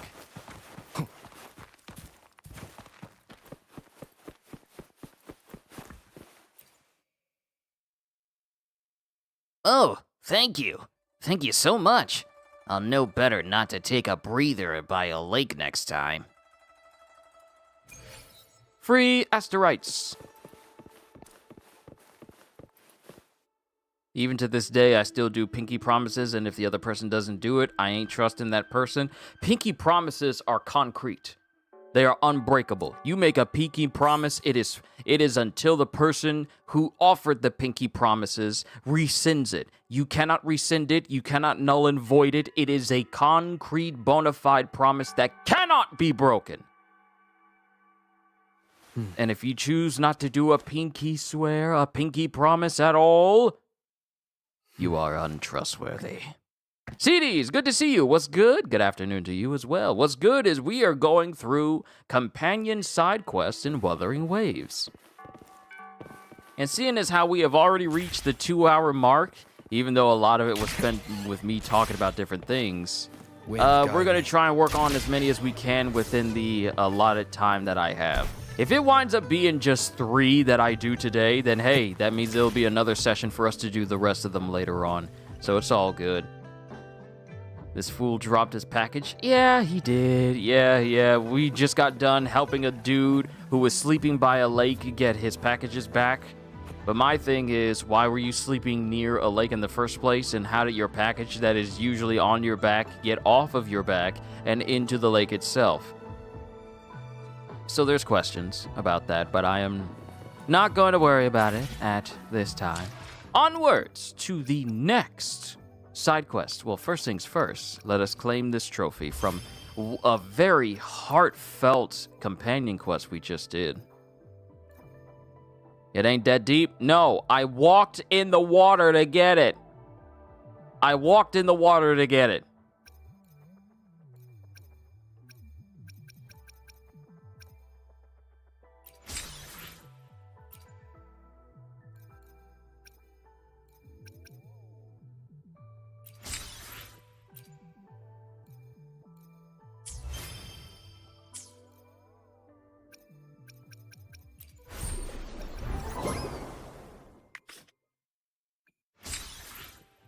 Sweet.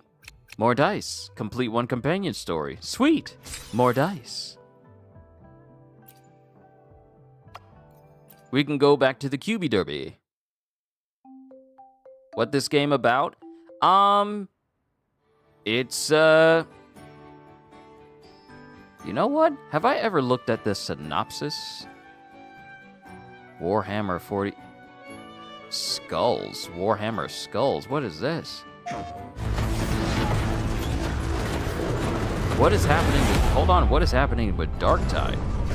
Tune in at Skulls? What?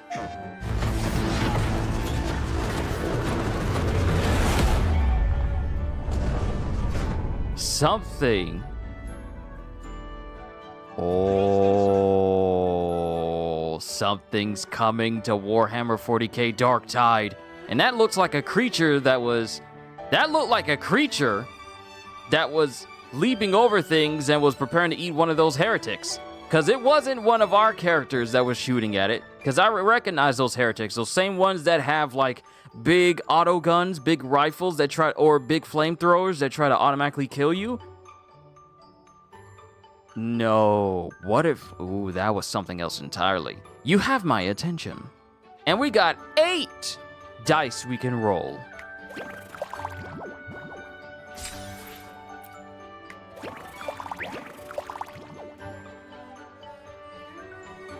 Thank you, Zhezhi!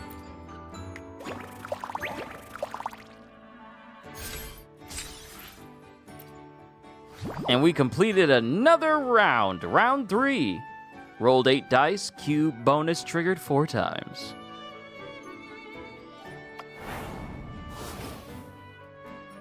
Calicaro cube. Fun fact, except from Rover, Zhezhi and Carlotta Fleur-de-Lis are the strongest planetary at best in the verse that we know of, since they have the Sentinel's powers. Yeah, essentially, everyone else is strong, but Zhezhi and Carlotta / Fleur-de-Lis are pretty much the strongest people out there.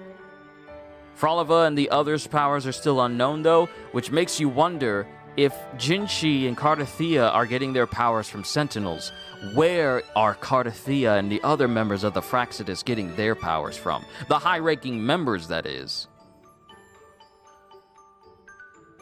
Let's see, Calicaro cube, there's a 40% chance that the number rolled will double.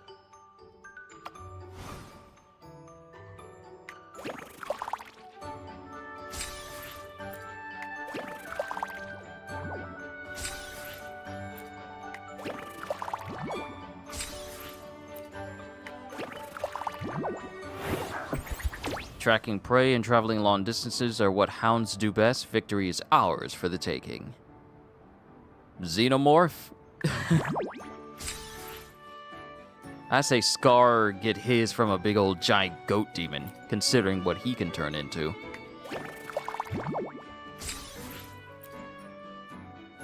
Let me go ahead and claim these rewards down here. Yes, 3 Radiant Tides, yes. Now part of me is wondering, should I just save all of the Radiant Tides I get to attempt to get Carlotta when she drops? Because that's what I'm wondering. Should I just attempt to save then?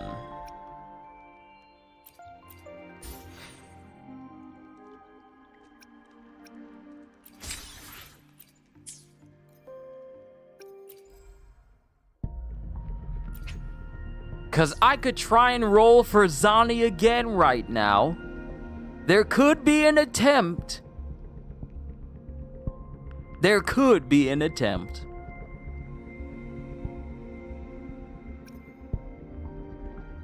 We could try.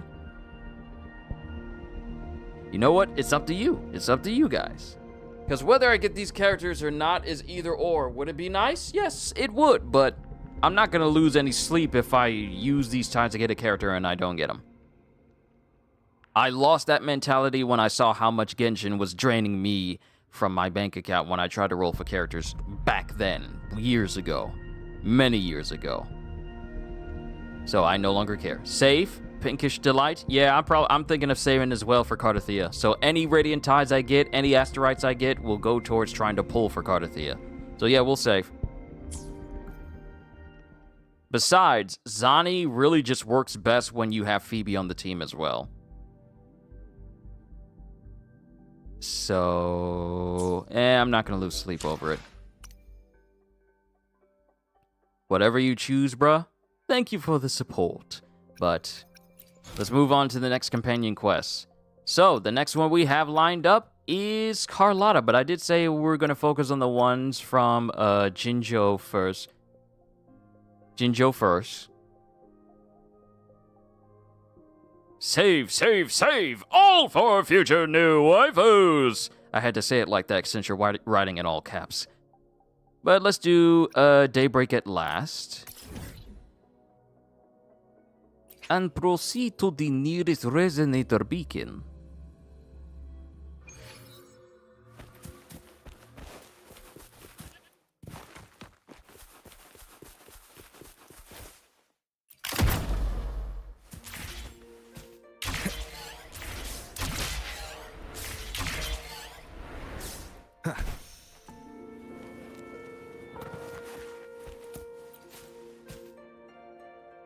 Zani is strong, I'm sure.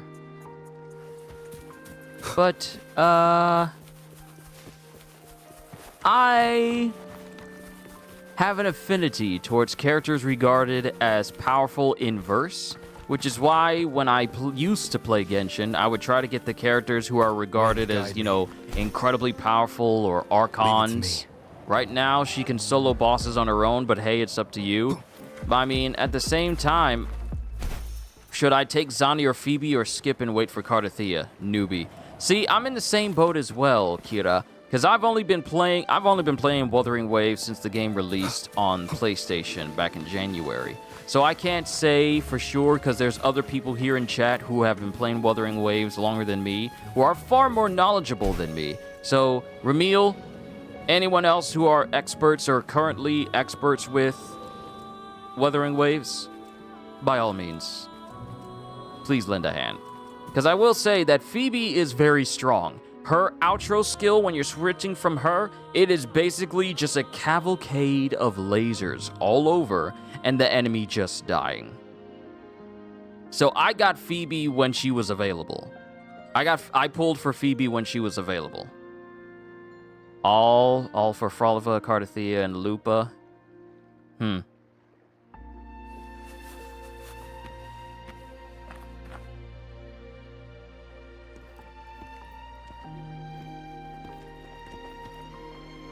Ooh, sounds like we're getting another storm rolling in. How lively.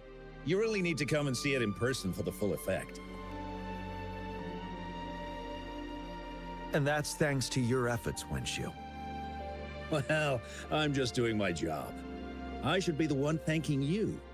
After all, without the Midnight Rangers tirelessly guarding the front lines, the Riverside Games wouldn't be possible. Don't always be so tense. Sometimes you have to give yourself a breather. It's not good to push yourself too hard. So, how about picking up an event to participate in? Wenshu, thank you, but you don't have to pitch me. Why not? Go, enjoy your youth. I would have rushed to sign up if I was still young. Rover, it's good to see you here. Oh, I guess you must be the Rover. Nice to meet you. I'm the director of the Riverside Games. You can call me Wenshu. Thanks for the invite, Wenshu. I almost dropped the ball on this one. I would have forgotten to send out those invitations without Jian's reminder. It's not worth mentioning, Wenshu. This is the first Riverside Games in many years, and you must have been busy with various matters. I only offered a little help when I could. Rover, it's a slow day today. Please take a break and have some fun. That's right. Go participate in the event, you two. That's how you enjoy your day off. You mean I can participate too? Of course. The Jinjo Riverside Games is an event for all people to enjoy. Indeed. I'm looking forward to your performance, Rover. Only a few events specifically require participants to be resonators. Other than that, there are no special restrictions for any event. We haven't held the Riverside Games in years. Look at him. Jian still remembers the rules better than I do. Who would have thought? During the preparation, I came across some pictures from past games and instantly felt a rush of adrenaline. Ah, the memories of my youth. It's a pity that the Midnight Rangers are always on the front lines, getting ready for emergencies. The Riverside Games is their only chance to relax and have some fun. Rover, I suggest looking around for events to join if you're interested. Many of them are open to on-site registration. Now, if you'll excuse me, I need to confirm the safety of the surroundings before the race begins. You can consult Wenshu should you need any assistance.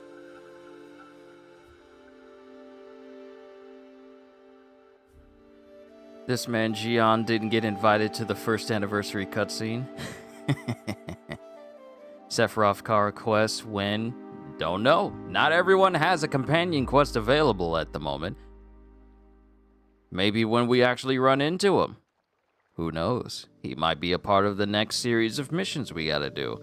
Speaking of missions we gotta do, I still need to pick up Warframe and continue where the main story is, because in order for me to unlock the next frame, I gotta get through the Duviri Paradox, and I gotta get through the Lotus Eater, which will then allow me to get through the whole 1999 quest line, and only then will I be able to unlock the Spider Frame in the game.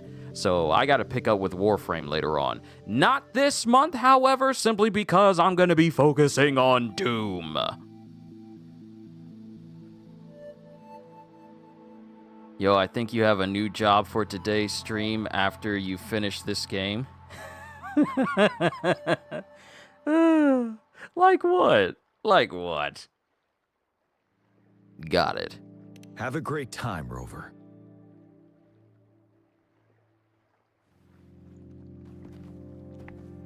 Oh well, I didn't invite him over for that.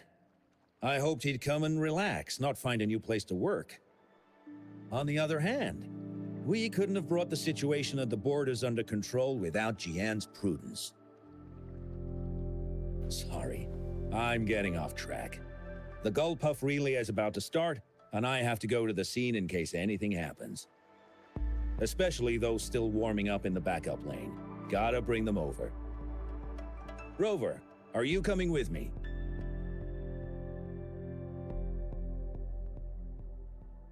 Oh. Oh, the Spider-Man Noir. The Spider-Man Noir trailer. Oh, that's the Nicolas Cage one. And apparently it's a live-action movie as well. So live-action Spider-Man Noir with Nicolas Cage reprising his role from Into the Spider-Verse. So that ought to be fun. But before I press next on this, give me a sec. Short intermission, and then I'll come right back. You wonderful peoples, thank you for being patient.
Alright, I am back.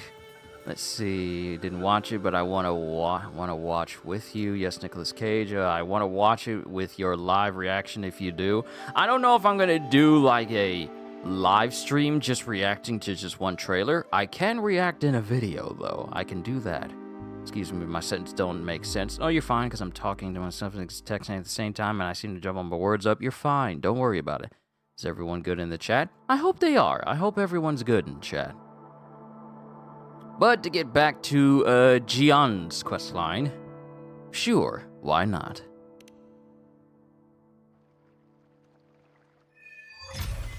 Daybreak at last.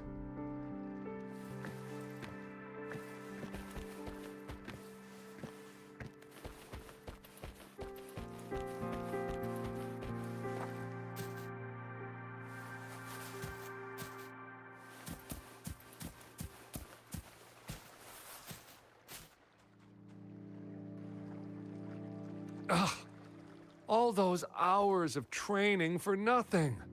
We're doomed. Don't give up yet. We've still got some time before the relay starts.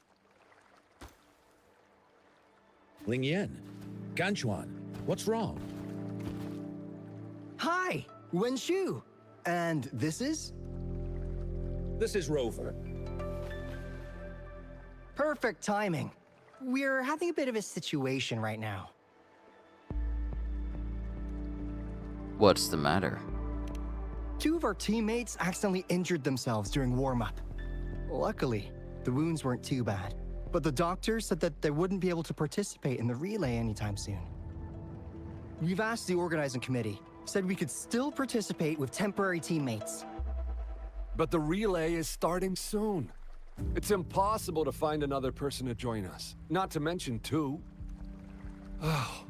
First our captain had to quit because of some family emergency, and now this? Ugh, are we supposed to just wait for the next Riverside Games? Who knows when that will be? Speaking of which, do you have a team, Rover? Am I watching any anime besides One Piece? Yes. I have been watching numerous types of anime lately. I've recently tried to catch up to, I left my A-rank party to help my students. I just started watching the Unaware Atelier Master earlier this morning, and I'm currently watching the latest episode before I started the stream. That's actually the reason why I was kind of late trying to start the stream at like a minute late starting the streams, because I was actually binge watching all of the episodes of the Unaware Atelier. And then of course I'm working on catching up to Solo Leveling's English dub, because I haven't watched Solo Leveling's English dub in this first season or the second season. So I want to watch both of those, simply because when I watched through the episodes originally, the last time I watched the episodes was when I was doing reactions to them, and of course I did this in a weekly format with all the episodes dropping. But now I want to take the time to just binge both seasons and just watch it all the way through so I can enjoy it fully and on my own time. So those are some anime I've been reacting to. I've also checked out the Overlord movie, which was like the Holy Kingdom, or I think Overlord and the something Kingdom it was called. I recently watched that, I want to say 2 weeks ago, and it was very good. It was very good. You watch an isekai anime? I really haven't watched any isekai anime lately. I really haven't. I've just been watching some that were either like slice of life or person is overpowered and they don't know it and everyone is flabbergasted that said person is overpowered. Those are some of the animes that I've been watching lately. But yeah. No. Rover is also a resonator. He's fully qualified for the Gulpuff Relay. Still, it depends on whether he'd like to join you. What kind of competition is it then? It's simple. 4 people take turns controlling a Gulpuff in a relay race. The first team to reach the finish line wins. Sounds interesting. Count me in.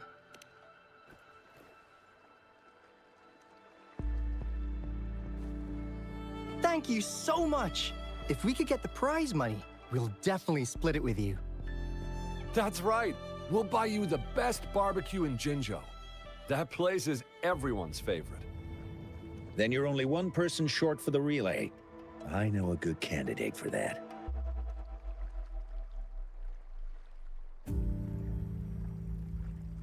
Is it the person I'm thinking of? There's one I am currently watching. It's new. It's called Lazarus, and you won't believe who is behind this series. Studio Ghibli. I know that's a random guess, but I'm just saying Studio Ghibli.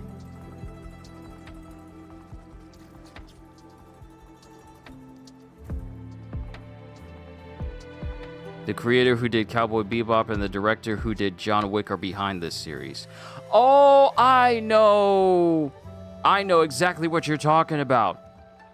It's the newest series that just debuted recently, and also there's a character in there being voiced by Giancarlo Esposito. If that's the same series, I recently heard of this anime. I recently heard of it, which apparently, if I'm thinking of the same series you are, then this is the first anime to drop that actually has the English out first instead of the Japanese. Yeah, I'm thinking. Yeah, we're thinking of the same. Okay, so we're talking about the same thing then. I haven't tuned into it, but apparently I heard that it's very good. Yeah, but yeah, you say it's also good as well. Okay, Lazarus. I'll add that to the list. Because I got a bunch of anime that I need to really catch up on. When I catch up fully to all the anime I've watched, it's going to be like, well, now I really don't have anything to really watch because I've caught up to everything. It came out maybe last month. Okay, so there should be plenty of episodes for me to watch then. I'll watch it on my own time, though. Probably won't do a reaction to it, but yeah, I'll watch it on my own time. These are things I do outside of streaming and making videos for all you guys, is me catching up on my shows and anime. I do that off duty. Yeah, I was like, why is it on English? Yeah, apparently it's an anime that has dropped, but it has English before Japanese first. So it's interesting. It's interesting. So yeah, you're right, it's originally in English. Yeah, it's literally tailored to be in English first instead of Japanese. There's 7 episodes in. Oh, okay. Okay. All right. Alrighty then. Is it the person I'm thinking of? Who?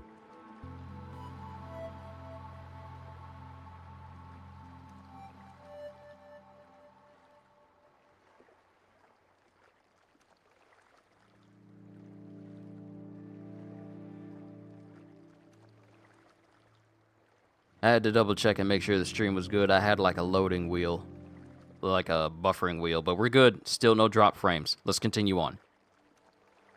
Gian. Bingo. Huh? Oh, why didn't I think of him? Huh? Are you serious? The General doesn't look like he'd be interested in events like this. Well, there's more to your general than you know. That's all I can say. What do you mean? Instead of asking questions here, why don't you just go and invite him? I don't have the guts.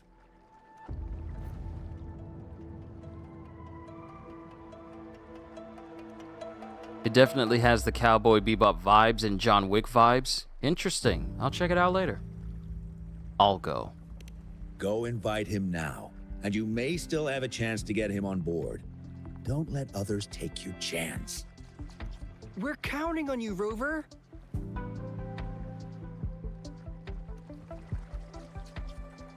All right.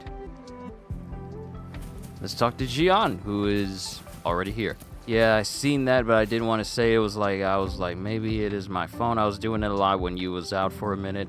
Ah, gotcha.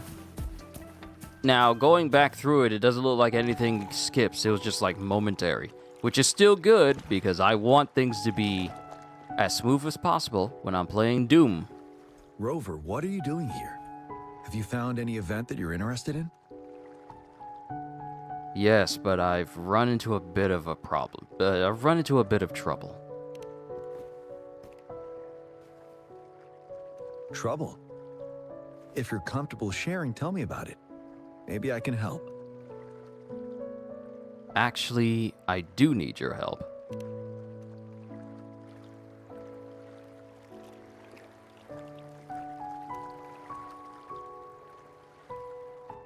So, you want me to join the relay as your temporary teammate? Yes.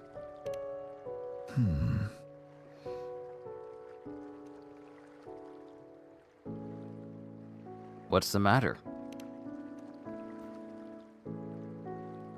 No worries. The key to winning a relay race lies in mutual understanding, cooperation, and trust among team members. Most of the teams are formed according to the Midnight Rangers units they belong to. Therefore, they're familiar with their teammates and have good teamwork. I believe you can find a better candidate for your team. That candidate doesn't have to be me.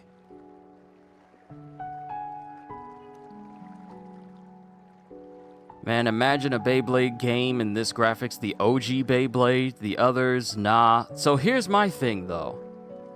My thing is, if we can get multiple Digimon games on consoles, we can get Bakugan Battle Brawlers, we can get Beyblade, we can get all these different animes made into games that we used to have on, you know, Game Boy Advance and Nintendo DS.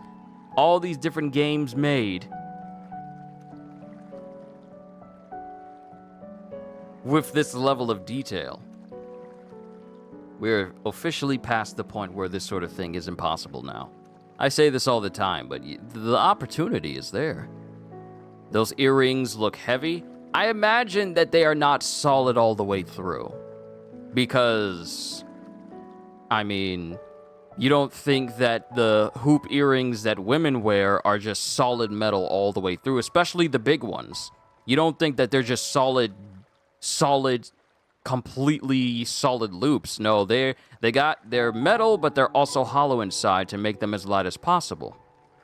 So I don't think they're heavy, simply because they're probably hollow inside. But we'll be disqualified without another teammate.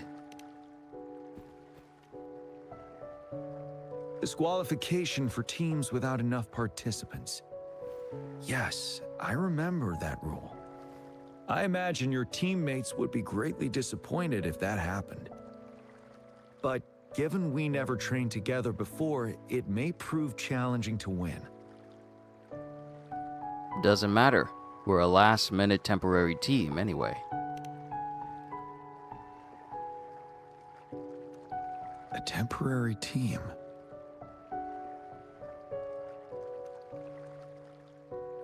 You all right?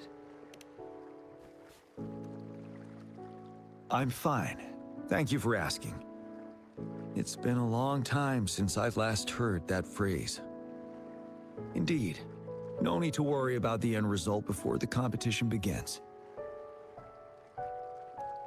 The team would be thrilled to have you. Yes, I'll join you. Spectators are gathering along the lanes. The race should start soon. Let's go join our new teammates. Huh.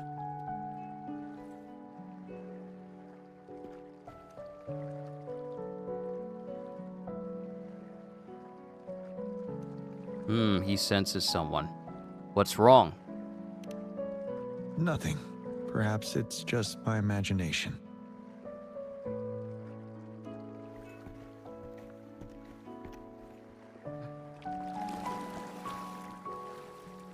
Why them things watching us? It was just my imagination. Something is watching me. Had a discussion with a coworker the other day. You may agree with me. What's up? What's up? What's the conversation?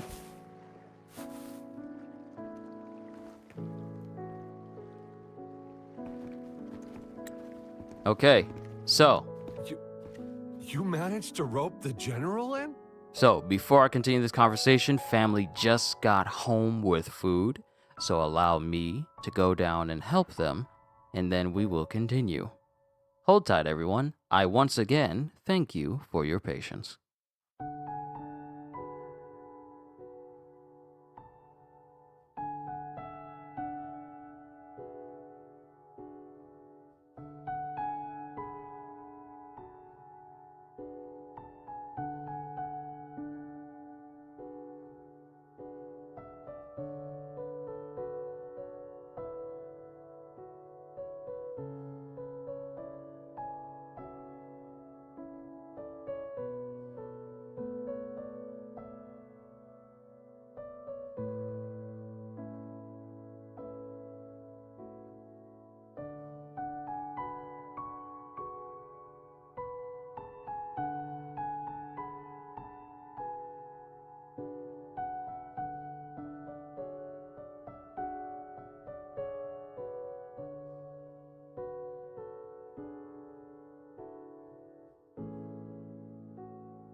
Alright, I am back, ladies and gentlemen. If Jiraiya had escaped a little earlier or whatever, but severely beaten, and imagine him healed up later, the ninja war happened and he popped up in the middle of the battle, the war would have taken a turn.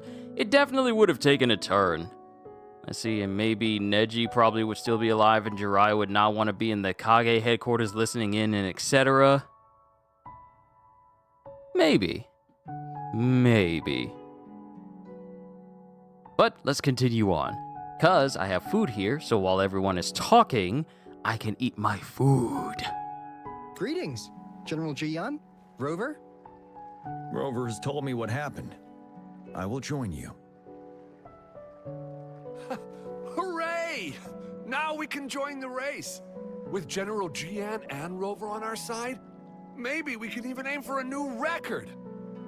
Not to be a party pooper here, but as a last-minute team, we probably won't hit the record. Unless... Unless what? Sorry. Forget about it. Wait, what record? 10 years ago, a team set the record in the Gulpuff relay race. That record remains unbeaten to this day. Since then, every time the games are held, a major highlight is whether the record will be broken. Yeah, I really wanted to learn from their strategy. But the video of that race got borrowed and never returned. Bummer. They set the record. They must have trained together for a long time. Well, we're a temporary team. Would have been able to learn much from it anyway. Keep your chin up. Your hard work will pay off. Not to mention the team you were talking about was a temporary team too.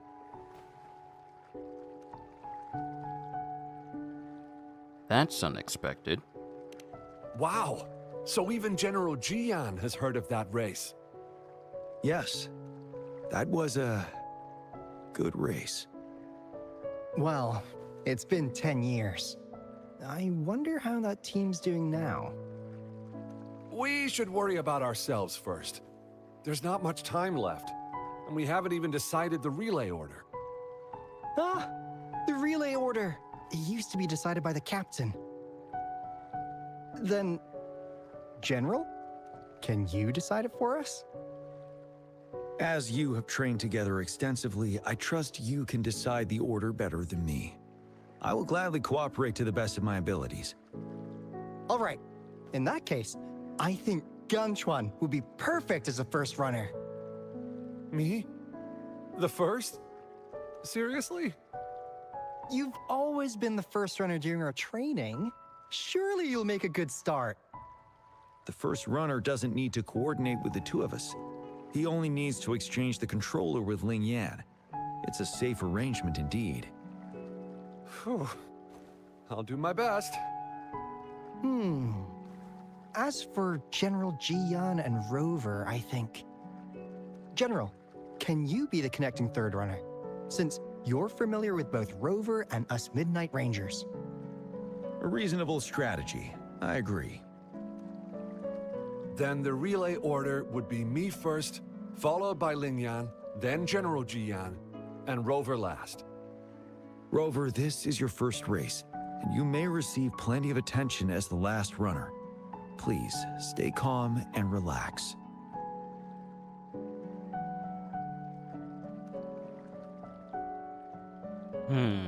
A piece of cake. I'm glad to hear that. Any other questions? Yes! Our team doesn't have a name yet. Since Rover brought this team together, maybe we should let him decide the name.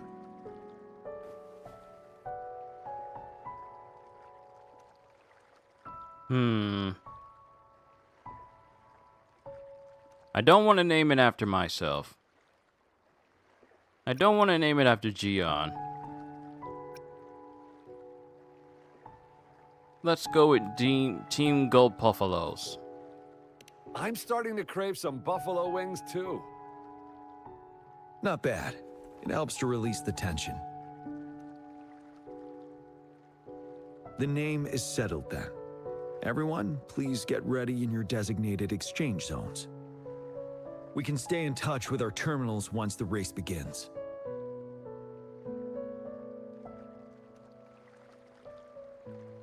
Okay, we're just gonna get started with the race. Now... Ooh, new token.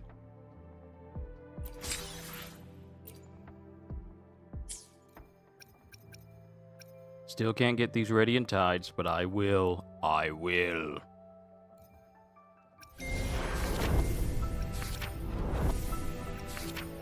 And I have all these extra missions, such as Whispering Wastes, Fantasies of the Thousand Gateways, A Blaze in the Dark. And this is for Zhezhi. And I haven't even tried a trial with Zhezhi yet. Yeah, I haven't even done the trial with Zhezhi to get my hands on some free asteroids. I haven't even done that yet.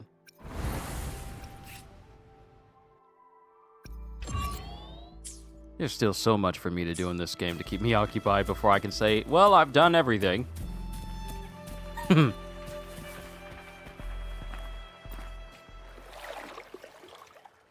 entering the final stage of the competition. General Jian and Rover have successfully passed the baton.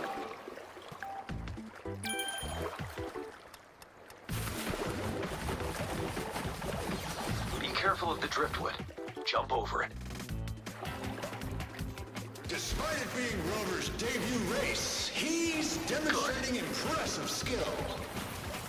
Come on! Come on! Oh no! That team ran We're in into the a lead now. driftwood. Don't worry, keep going. Take over. Rover's taking a commanding Wait, lead. the gull puffs don't seem right. Watch out. Huh? Whoa, what's going on? What's going on?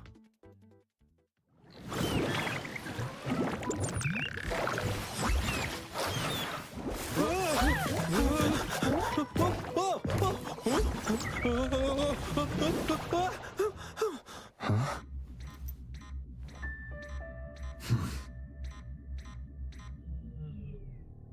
Saboteur. Sabotage. Sabotage, that's what it is. Judgment time! Rover, are you all right?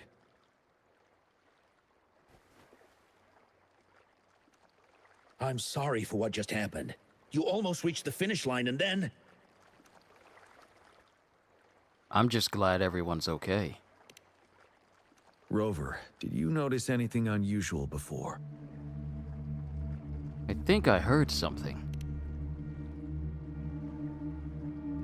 An unfamiliar voice briefly interrupted our team's channel. Wenshu, let's evacuate the spectators now. Send them back to the city in batches. I understand. But most of the teams are waiting to start their race. And it's our first Riverside Games in years. Ending it early may spoil their fun. Do the man says.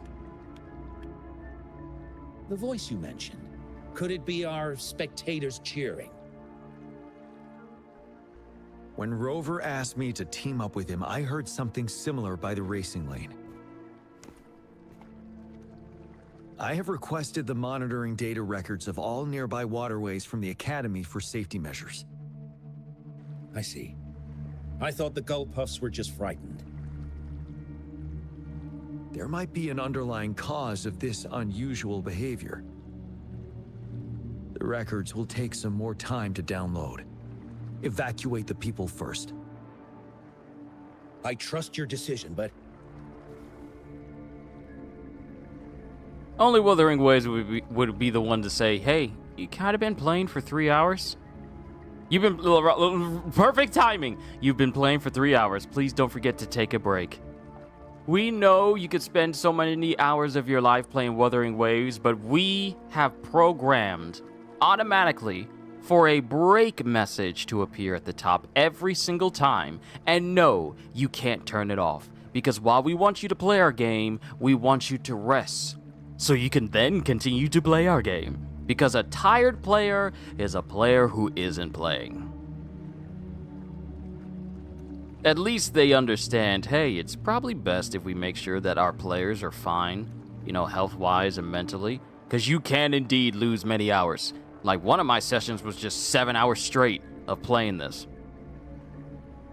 So, yeah. What happened? A man somehow ended up riding a gull puff when it all happened, and he seemed to really enjoy it. Now other people are eager to give it a try too. They all seem super excited. I guess it will take some time to evacuate them. Get that person to leave first, and the others should follow. Wenshu, I'm going with you. Anything I can help with? Of course. Rover, you are respected by many. If you're willing to help us calm people down, it will make things easier for sure.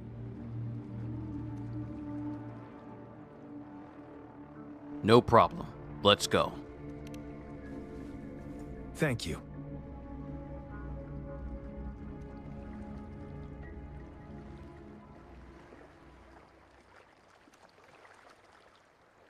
I will say this. Helping these people out and listening to them talk has allowed me to eat my food.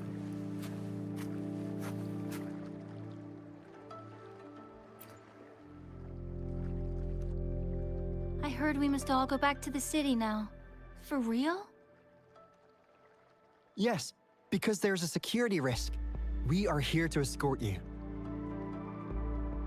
Say psych! I was hoping to snap a few more pics of that guy on the gull puff. Safety first. Oh, you must be the runner in the lead just now. What a pity they just suspended the race. I was really excited to see your performance.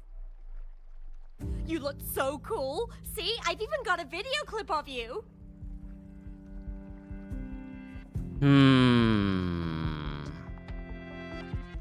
I could say, yes, continue to make videos of me. Or I could say, you don't need to worry about it all that much. I mean, my Rover isn't me playing as Rover, I'm not the type to hog the limelight. Thank you, but please don't bother. Do you not like it? Looks pretty good to me. Anyway, let's hurry up and leave here, shall we? Please excuse us. My sister's never been to the Riverside Games before. She's super into photography, so she may have gotten a little carried away talking about her work. I understand. But maybe she caught a glimpse in her photos of the person who's responsible for this. This is just my assumption, though, but when you have a photographer at a gaming event and something bad happens, more than likely someone has a photo somewhere. I understand. So we're really not doing it anymore? Can't we try to find another way? I still have more than half of my camera's memory left. I'm sure the board of coordinators will find a way to hold it again on a later date. Now, please return to the city for your safety. All right, let's go. Fine. At least I've got two wonderful photos now. One of the famous Rover taking over the lead and another with a guy on a gull puff. See, there it is. By the way, can I enter your photo in a contest? Like, is it okay for you? As long as I consent. But if you get any money, I get at least 10% of that. I'm kidding. It's no problem. That's great. I'm pretty sure it's going to be an award-winning entry. I'll give you half of my prize money. That is way more than 10%. Let's go.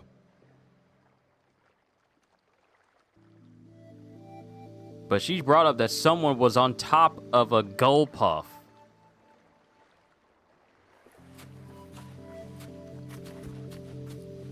Child. Speak to me, child. Can I stay a little longer? Please? I want to watch the full race. The race is over now. What happened? Hi, Rover. Here's the thing. This kid won't let me take her home. Where are her parents? I came here by myself. Well, you see, that's the problem. She managed to sneak in here. We're trying to get in touch with her parents. Please don't call Mommy. She'll be upset at me. If it makes her upset, why did you sneak out? Good girls don't lie. I came here to see Daddy. He won the silver medal in the last race. I haven't seen him for a long time, so I thought maybe I can find him here. Okay. The last relay? That was 3 years ago. What's your father's name? Gwen. Oh, it's him. Do you know my daddy? Yes. We were stationed in the same camp. Yeah, the pieces are lining up. Great. Can you take me to Daddy's place? Well, he's busy. Like super busy. So he's not here today. I know. Mommy said he's fighting monsters. Yes. He's out there fighting now. I'll ask your dad to give you a call. Really? Yes, but we need you to go home first. You can't lie to me. I never lie. Pinky promise. Remember what we discussed about pinky promises and how ironclad they are. Once a pinky promise is made, it cannot be broken. Rover is the witness. Pinkies. Pinkies. Let's go. All right, let's go. I'll take her home first. Rover, we're counting on you to handle the rest. Sure. Be safe. First, we get some dude on a gold puff. Then we get this girl's dad, who is supposedly around here, but haven't seen him in such a long time. Let's ask the rest of the audience. Sir, please calm down and stop talking about riding Go Puffs. But that was really fun! May I have your hand? What? What's wrong? Nothing major. I just need to confirm something.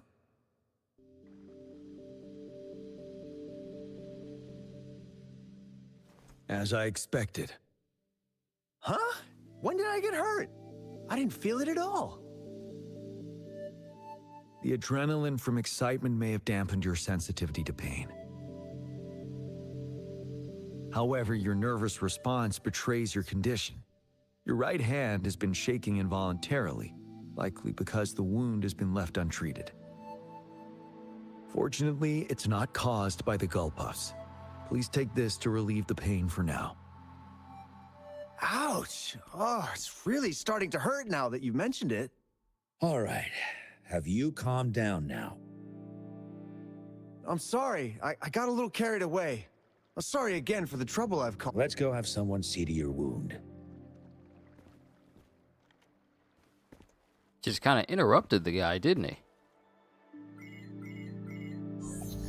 Rover, fancy seeing you here. Mortifi!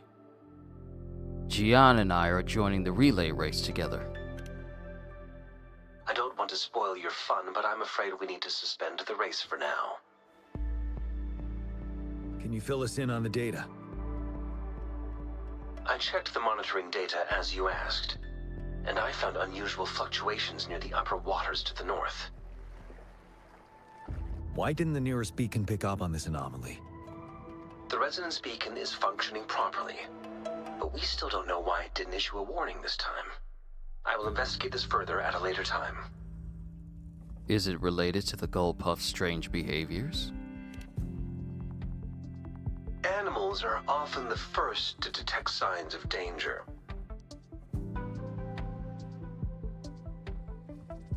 Tacit discords are similar to animals in this regard. They're very sensitive to any change in the frequencies in their surroundings. And that's why those gull puffs went haywire. I suppose that's why you asked me to check the monitoring data for you, Gian? Yes. The timing of this change is concerning. Why did it happen precisely during the Riverside Games? Perhaps the Riverside Games' frequency resonated with something in the upper waters. I was just about to eat my sandwich. Rover, let's go check out the upper waters now. Yes, let's go. The lack of perceivable warning signs typically suggests unknown risks. GN, Rover, stay safe.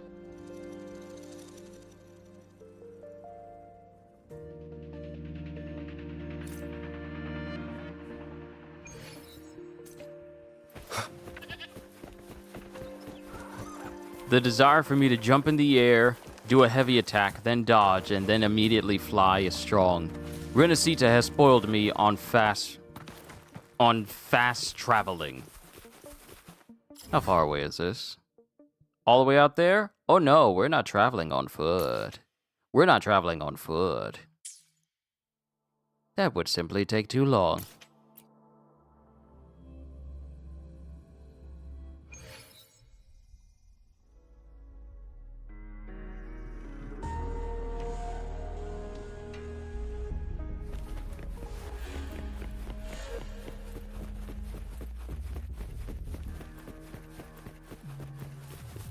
What is that?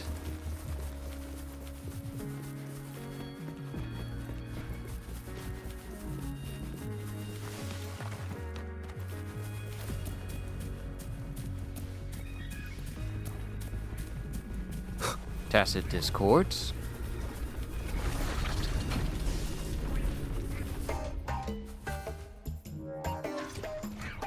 Let's.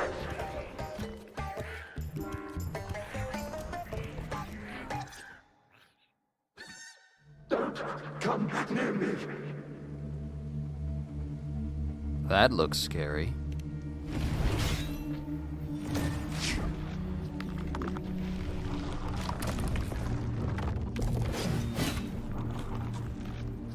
The tacit discords are increasing. Let's take them down first. Easy peasy. It's the retroag rain. We need to hurry up.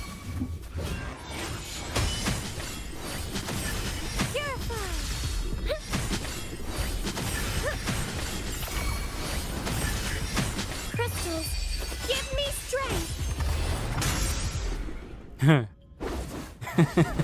Let's participate together.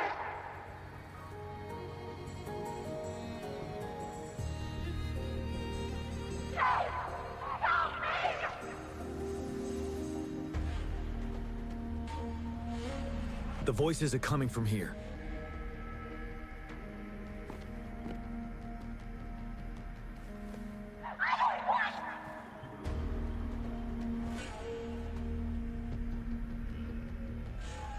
It might be trying to tell us something. We need to decipher the message somehow.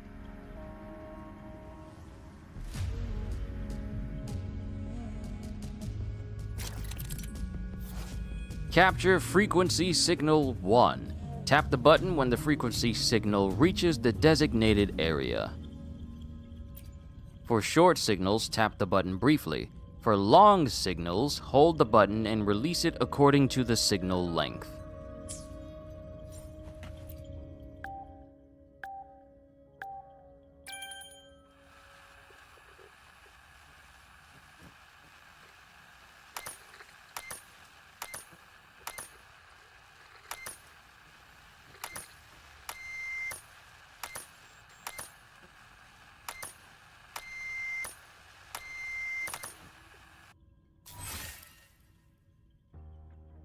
Nicely done. You should relax. You can. Who knows when it's the next? Let's go. Come on. Go. Take over.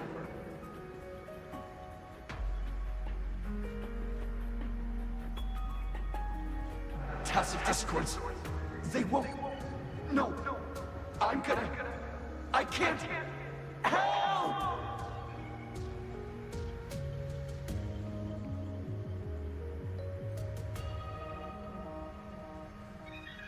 The voices, they are... It's the cheers during the Riverside Games, mingled together with cries for help. Perhaps some people have been trapped in this place. Or maybe... Anyway, we have to figure it out.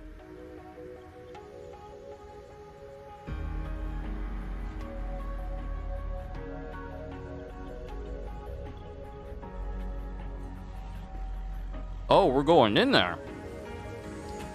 Let a brother finish a bite first.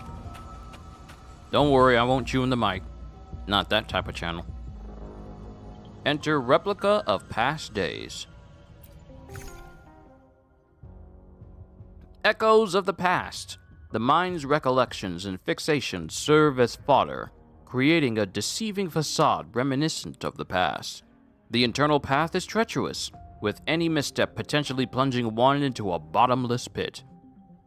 They really want to use words, huh?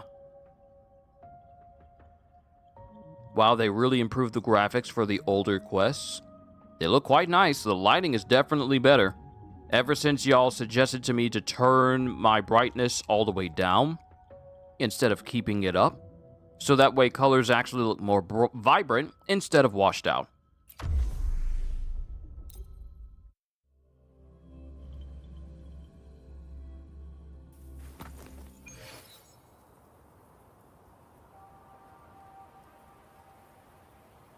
This is the Jinzhou city? Yes and no.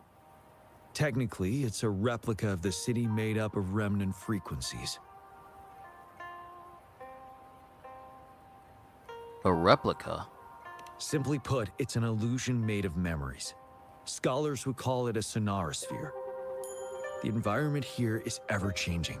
One misstep and you may fall. Stay close to me.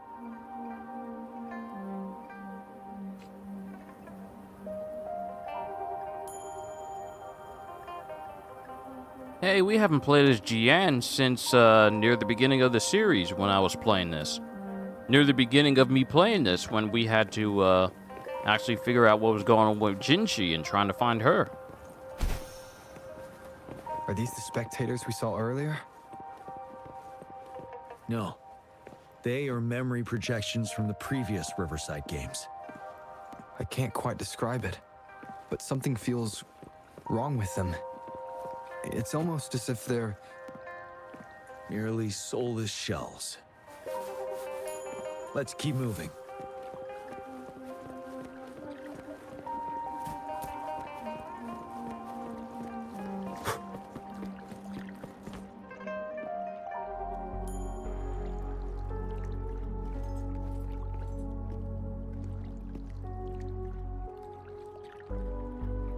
Oh, come on! Are you seriously expecting teamwork among members of a temporary team? No wonder they made a mistake. Such a shame.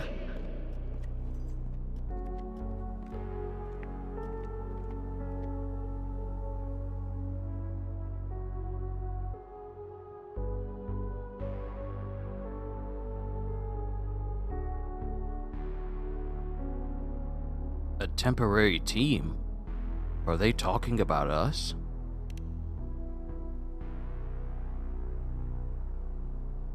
It's the temporary team from a decade ago.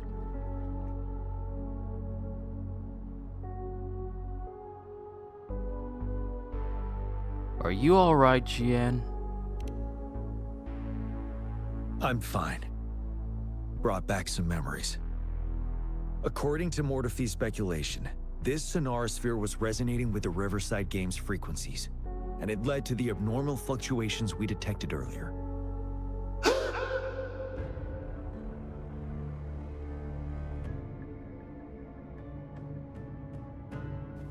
Hey, look!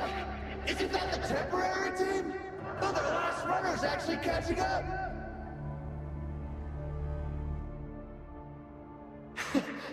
Really?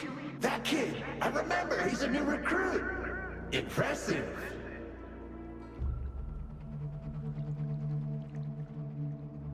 The fact that these are supposed to be remnants and memories, and they're looking at us, No, I don't like that at all. What are those? It's the tacit discords. Watch out.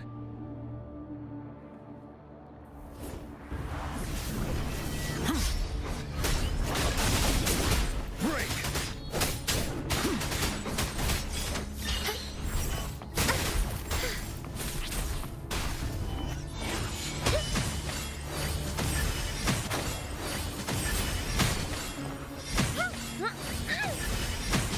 Doesn't hurt.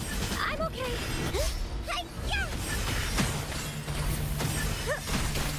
It's arduous.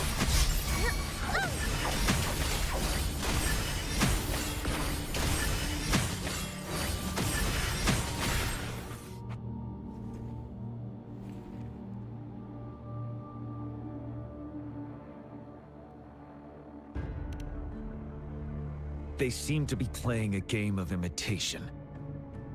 Those are nothing but empty shells, no matter how lifelike they may seem. I neglected to unmute my mic because I was taking a bite, but I was saying, so those spectators were tacit discords too. And now we're here. But why are they reenacting the Riverside Games from a decade ago? All of this, I have a feeling it all ties back to the temporary team. I rarely ever mention it, but 10 years ago, I was a part of that temporary team. Back then,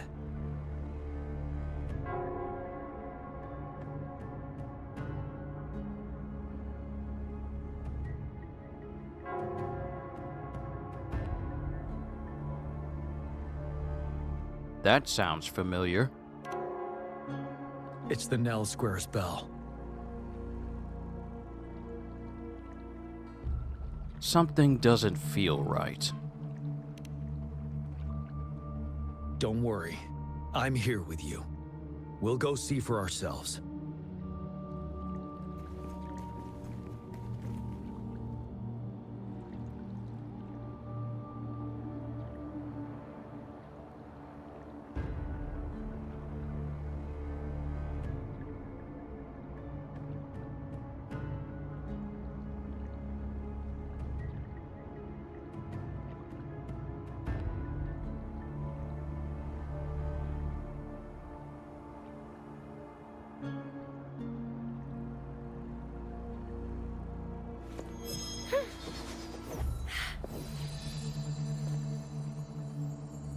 May thy love endure forever, never ceasing.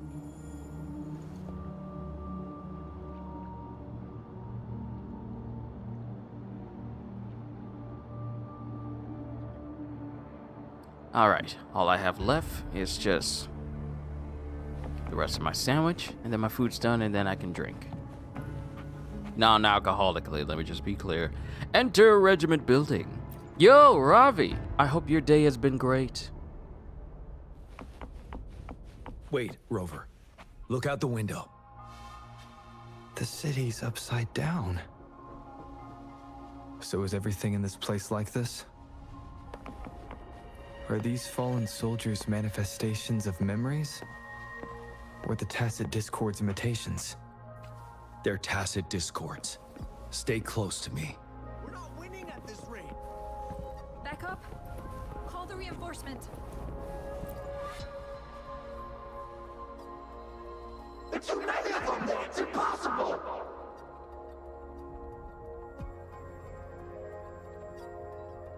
The reinforcement is here!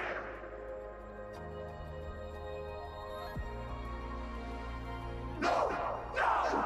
They're all dead! No one's coming for us!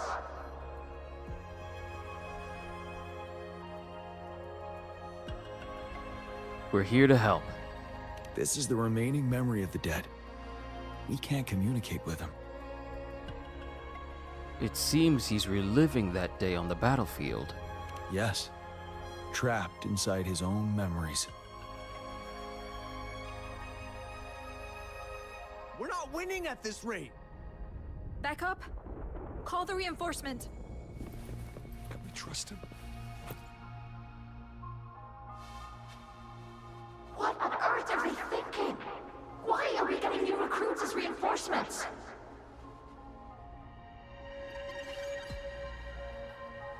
just kids. No way we're letting them on the battlefield like this. Are all of our bases compromised, leaving us with no seasoned soldiers? Are these the memories from that past battle? Yes. The tacit discords devoured our fallen soldiers' frequencies to gain their memories. Why were the new recruits sent to the battlefield?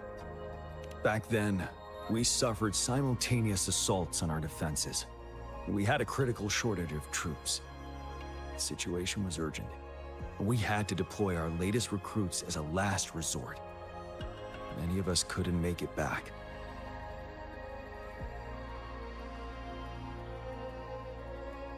Can we trust him? So Q, I watched a short about Switch 2 about physical games. Is it true? I don't know, because you haven't told me the details of the short about physical games for the Switch 2. Go, run while you can!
This is a testament to my connection with the world around me, and it's very much my companion now. So I just looked into it, I've experienced on and this journey. I looked past all the stuff to the really important things. So let's see. True physical games on Nintendo Switch 2. This comes from like DualShockers. Limited Run Games is a company that has been shipping retro and new digital games and physical copies for various consoles such as PlayStation, Nintendo Switch, and Xbox. They revealed that all of their upcoming games for Nintendo Switch 2 will be true physical games and contain the full content on the game carts, except the titles released in partnership with other studios and publishers. So far, it has been confirmed that multiple first-party and third-party titles such as Mario Kart World, Donkey Kong Bonanza, and Cyberpunk 2077 will feature the full game on their physical game carts.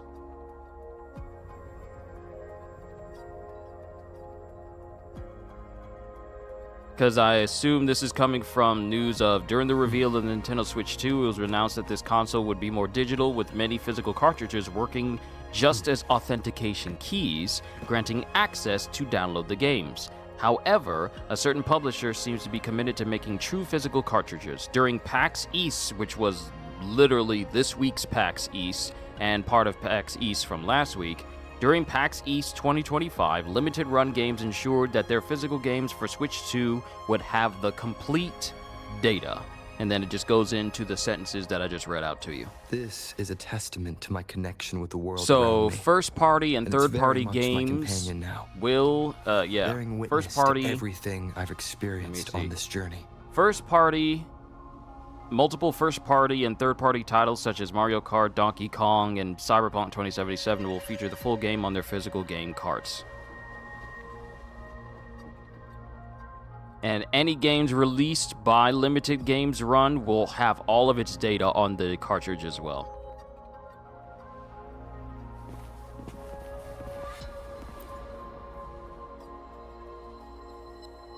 He does stand out among our new recruits, but he lacks experience on the front line.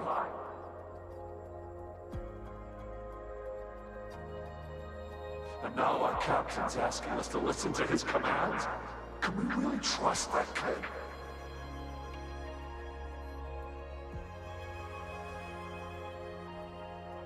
What are his plans for us now? Retreat or stand guard?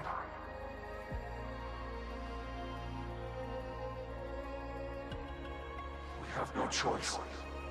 Jinzhou needs our protection. We must buy more time for our people. But how do we defend this place, and who's left to do so?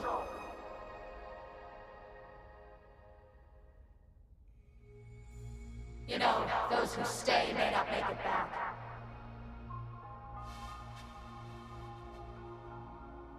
If we must stay to hold the lines, count me. We can't let those monsters take this place.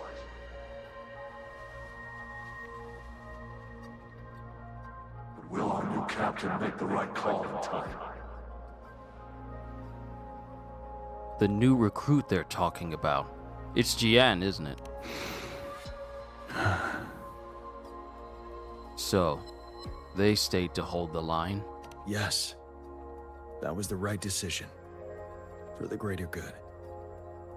That's why the Deso Rock Highland didn't fall. Yes.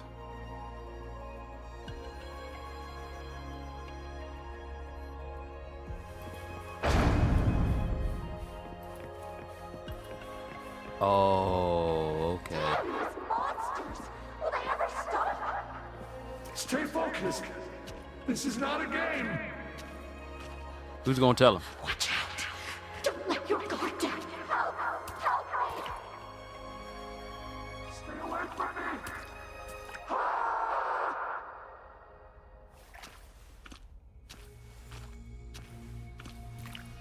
The fog is thickening. Stay alert.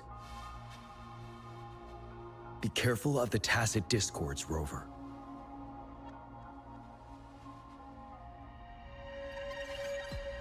Dark forces approach. Be on guard. Together we stand!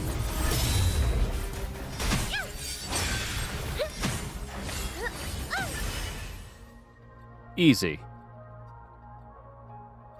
Where on earth are these voices coming from? A decade ago, shortly after the conclusion of the previous Riverside Games, a sudden TD outbreak struck the Deserock Highland. So the voices are from that past battle? Yes, the Midnight Rangers had to send its latest recruits to the front line because of the situation's urgency. In the end, we contained the outbreak at a heavy price. The battle took countless lives.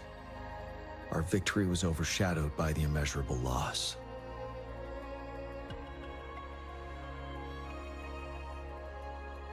Your temporary teammates, did they? And they were not the only ones who lost their lives in the Deserock Highland. This sonorosphere is probably made up of the reverberations they left behind. How did the TDs acquire their memories?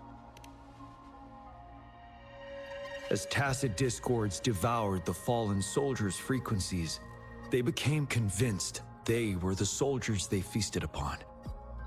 Now, they're just reenacting what happened in their memories. But it seems the remaining frequencies of our soldiers are still resisting. They don't want to become one of those monsters. Is it they don't want to become one of those monsters? I think it should be. They don't want to become one of those monsters. Yeah. They don't want to become one of those monsters. Yes. The tacit discords are merging together. This will endanger more civilian lives if we allow it to occur. The deceased soldiers led us here to stop them. It would seem so. It's the bell. They must be showing the way for us. Let's go.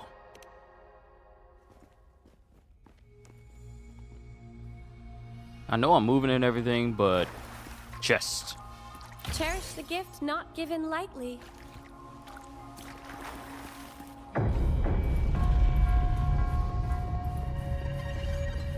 Ooh, you know what this reminds me of?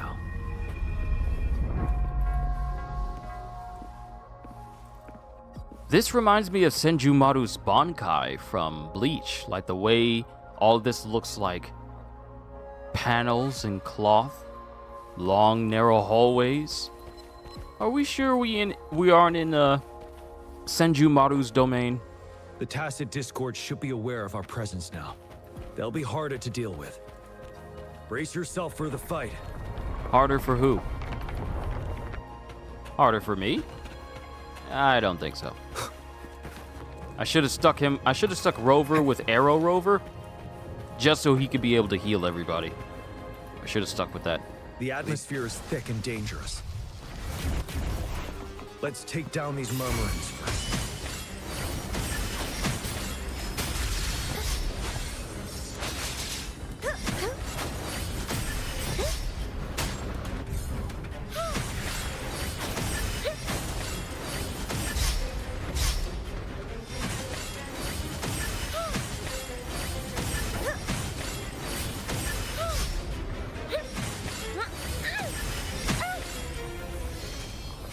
According to what we've learned, this battle happened a decade ago. Why are they only calling out to us now? I think it's because of you. Me? But I didn't even know them. I was wondering why this year, of all times, when the Riverside Games had been held before, and you are the only variable here. You invited me to join your temporary team, so Ganchuan and Ling Yan can still participate in the race. We initially fell behind, but later reclaimed the lead. It's like a deja vu of the race from a decade ago. And that's what triggered the resonance. The fallen soldiers, they must have held on to those memories dearly. That's how they resisted merging with the Tacit Discords.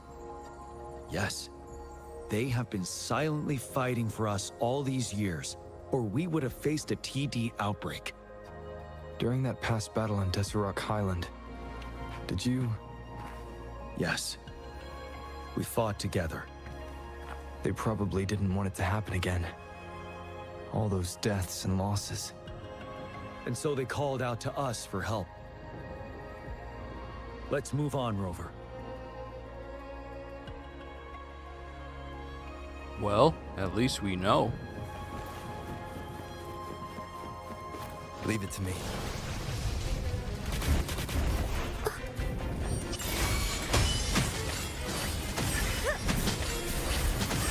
Together we stand. Ha!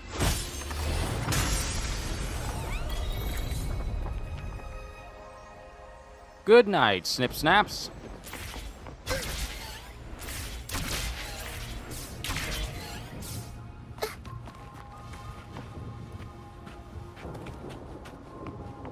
Dark forces approach. Be on guard. Silence! Purify! Together we pain is shot, holy light!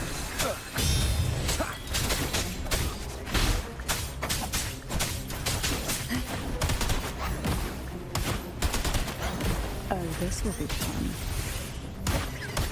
Sink into the endless deep. Mind you, Cantarella is not at a stage where she can do anything significant for anyone. Savor this.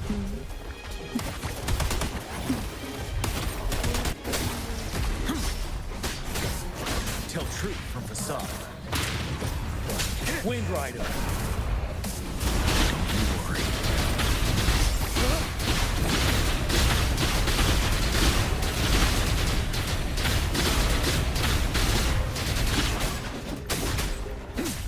Sentinel, protect me.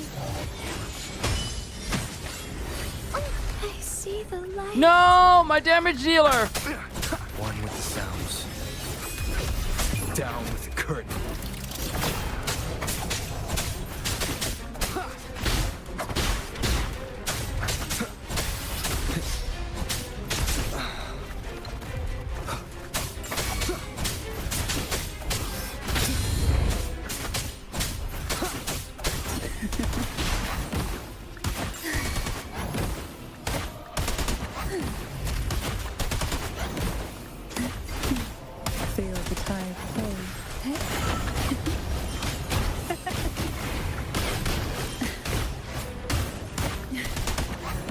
This will be fun. Surge of deep tides.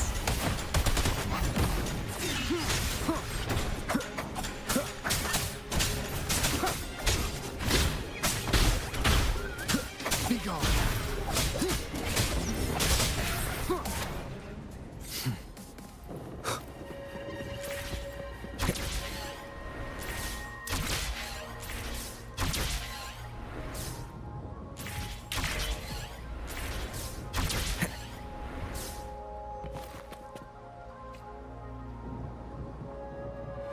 The bell is right ahead.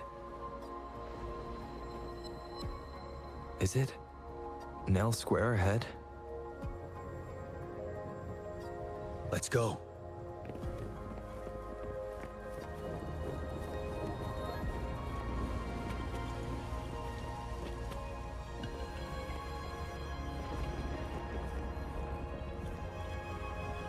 Okay. What a perspective.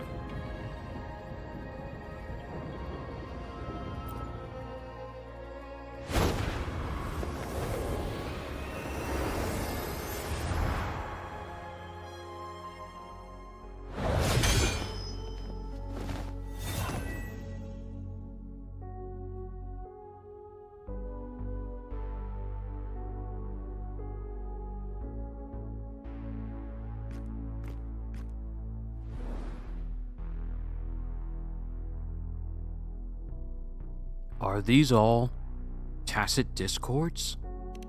Nonsense.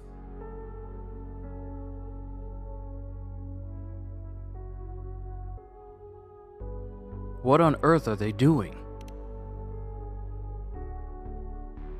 They're reenacting our first lesson for new recruits. What is this lesson about?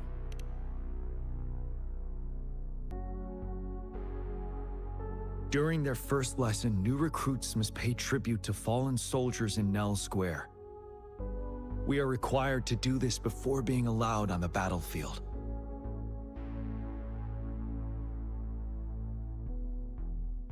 Its significance eluded most of us during initial training, myself included, until that day.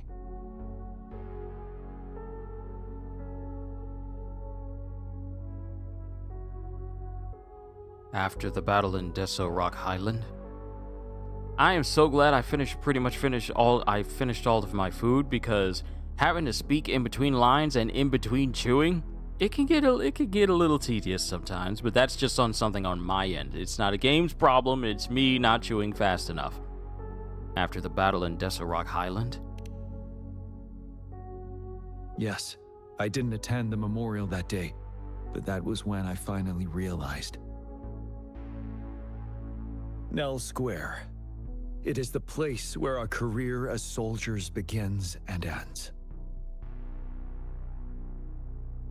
These monsters will never fathom the weight of their sacrifices.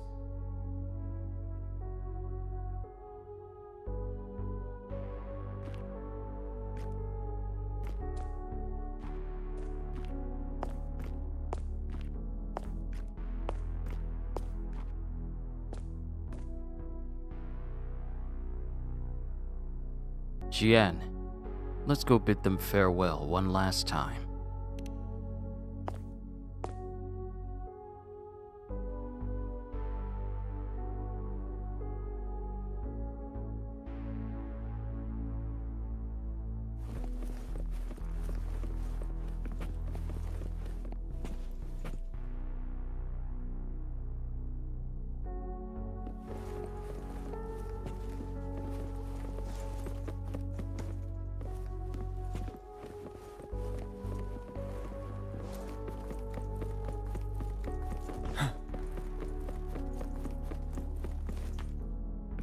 Y'all know me, I'm always checking for secrets.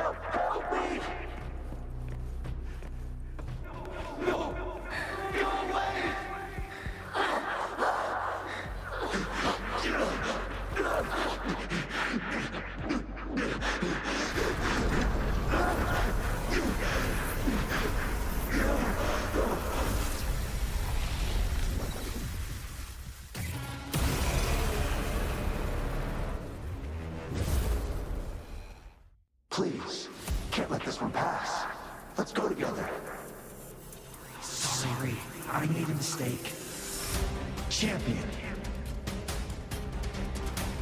We trust you. Don't worry, we have Gian on our side. He's Gian. Of course he can. The command, go. There's no time. We are leaving it to you, Gian. We'll do it together again. Don't you worry.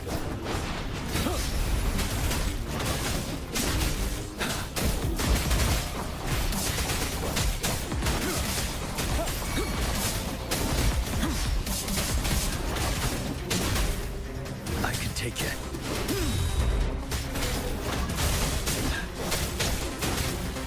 Until my last breath.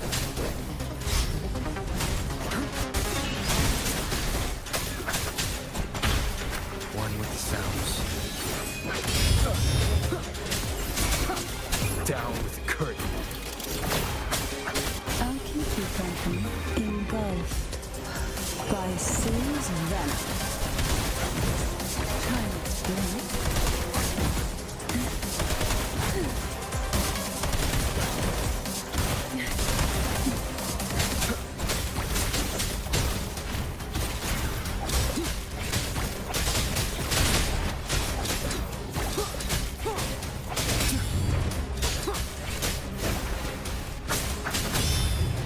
This is the reason why I need Phoebe, and I ain't got no revive items.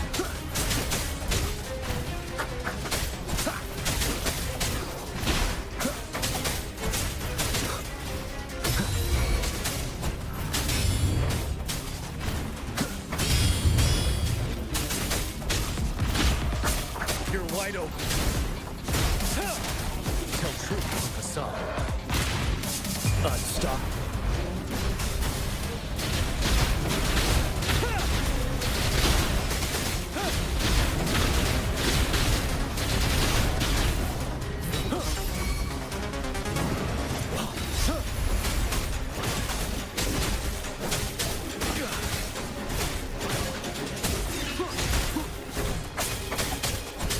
None shall whisper.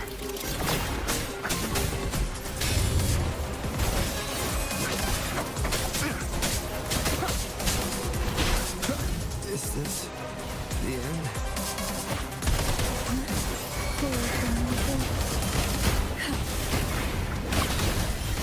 I'm no stranger to this sensation.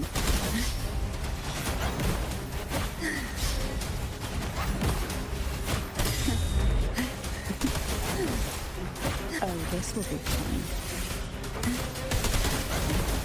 Sink into the endless deep. Sleep her on the shore.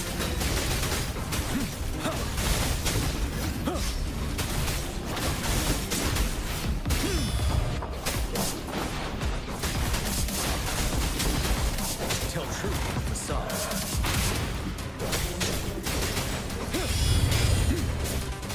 Fear no more. I lost everybody. As soon as I lost Phoebe, it was over.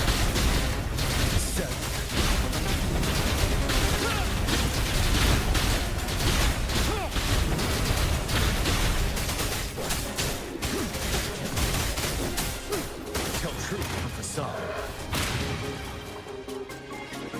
Woo! Got him.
Man, the cinematography of these scenes are beautiful.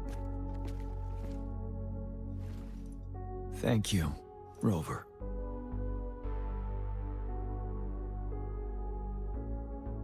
Are you alright? I'm fine.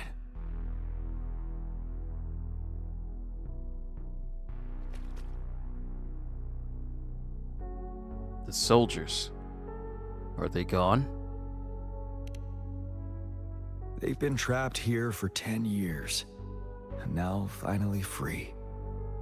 I hope they're in a better place. What happened here goes far beyond what we know about the wave-worn phenomena so far.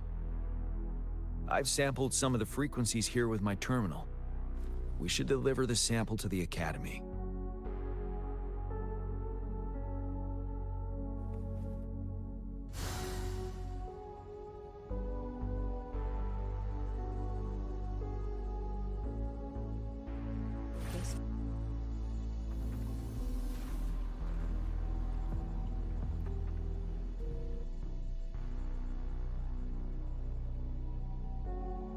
That's a shot.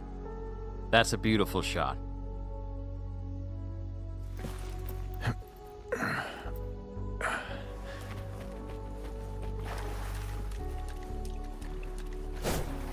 Extra supplies.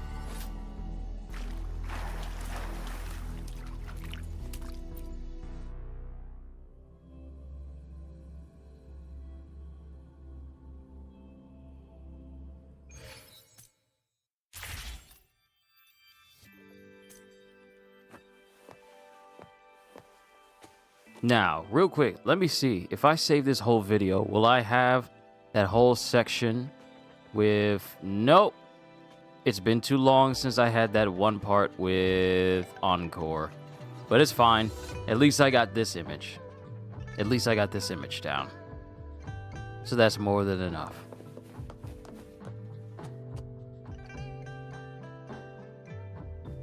We're no longer seeing any unusual fluctuations now. Good job. You should have successfully prevented a potential TD outbreak.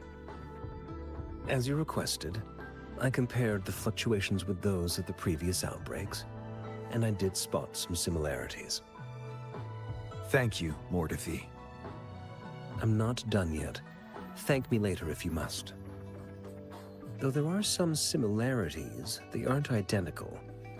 I'm no expert in this field, and I can't give you any definitive conclusions yet. This is the frequency sample I've recorded. Frequency sample from a sonorosphere. I'll deliver it to a colleague.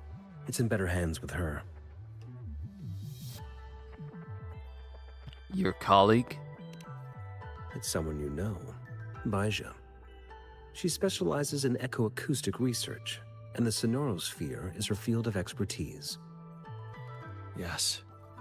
Whatever you do, please keep it safe. What now? You don't trust me? I trust you as always, Mortifi. But this sample, it means a lot to me. Rest assured, you should know how careful we are with our samples, especially such a valuable one. This should be our wake-up call. The wave-worn phenomena is more complicated than we thought. It is a wake-up call. And it may also hold the answers we've been searching for all these. By the way, the Riverside Games people were looking for you, GM.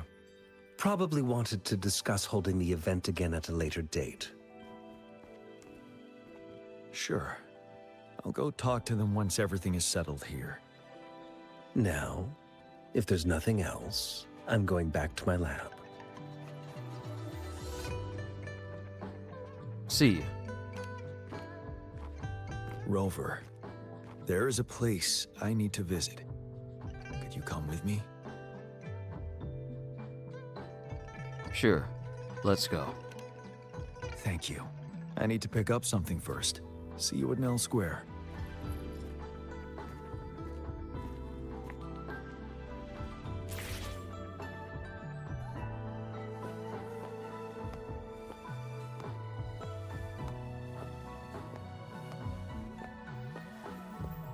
I'm sure she's liable to turn heads when she's in an area.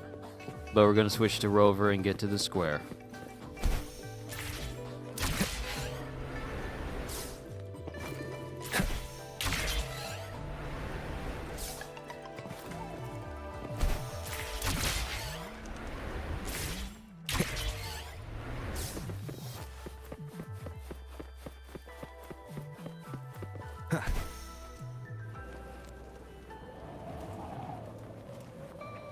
So this is Nell Square. I'm never really over here all that much. And what is that on top of the bell? Y'all see that?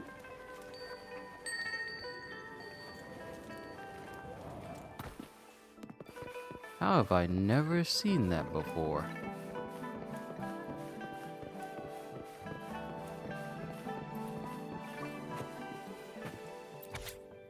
Stone tablet. In the lower left corner, among numerous stone tablets, stands one that remains remarkably intact despite the passage of time and elements. It recounts the founding history of Jinzhou. The armies are poised for destruction as the black moon eclipses the sun. In the midst of battle, a golden-eyed visitor appears in the hazy sky. Our troops raise their blades in anticipation, while the jade dragon soars overhead. But even as they long for home, these conscripts do not falter in defending their land. And thus, in this world of strategic passes, Jinzhou was built, and this monument erected to forever remember this momentous event.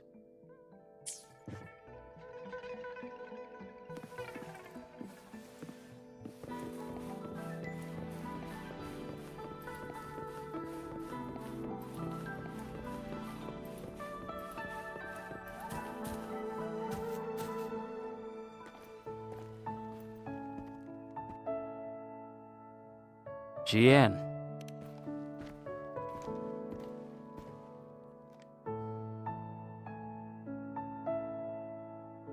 There is something I wish to do with you today.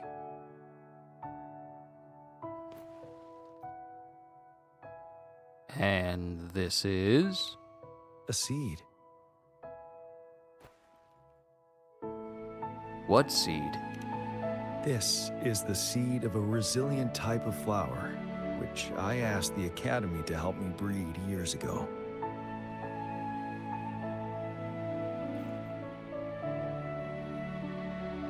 Did you plant all these flowers here? From here, you can see all of Jinzhou City. I thought those who died for Jinzhou would want to see how it's thriving now. This flower, we named it the Amortia. Amortia. That's a beautiful name. Yes. The word represents both departure and return. So the departed soldiers can one day return home.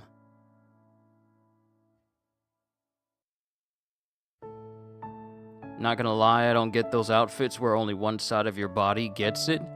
I don't think it's just for one side of the body, though. Because if you look at it, it's a whole jacket, but he just chooses to wear one side. Because the other side is basically draped over the side. But also, think of it this way. He has a full jacket that he can wear, but chooses to wear one because his dominant hand for using his spear and using his weapon is his right hand. So, if he leaves his right side exposed, it allows his more dexterous side to have the freedom of movement rather than being bogged down by, clothing. Even though when you look over on the left side of his clothes, it's opened up. His whole range of movement wouldn't be confined to that side. That's the reason why I think he doesn't have that jacket over on his side, because that's his dominant fighting hand. So it's a lot more, loose and free and not confined by more clothing. So the departed soldiers can one day return home. To me, it feels like wearing only one sock, But the thing is, he's not wearing one part of the... He still has the jacket, it's just one side is open to let him move more freely. Yes. I know there's nothing we can do to bring them back. But for us still living, we need something like this to hold on to. Thank you, Rover, for finally bringing them peace. Now they no longer have to fight. And this is why I believe you should be the one to plant this seed here. You accept the seed. Despite its size, it feels heavy in your hand. Together with Jian, you plant it.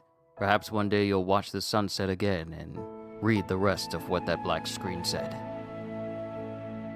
Is Jinzhou safe now, or are you alright, Jian? Thank you for your concern. Every Midnight Ranger is prepared to die on the battlefield, any day. I know this all too well as their general in command.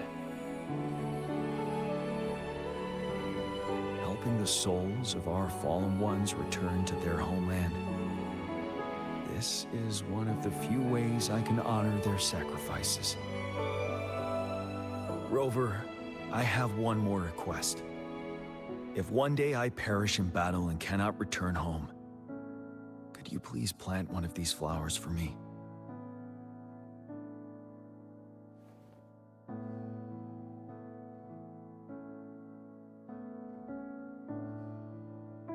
I promise.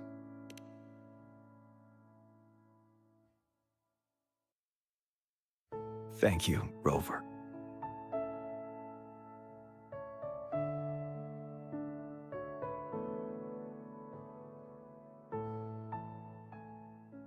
Rover, I heard you'd returned to the city with General Jian. Ah, what a relief. I am beyond happy to know you're all safe and sound. There is something I forgot to give you. Let's meet up somewhere when you have the time.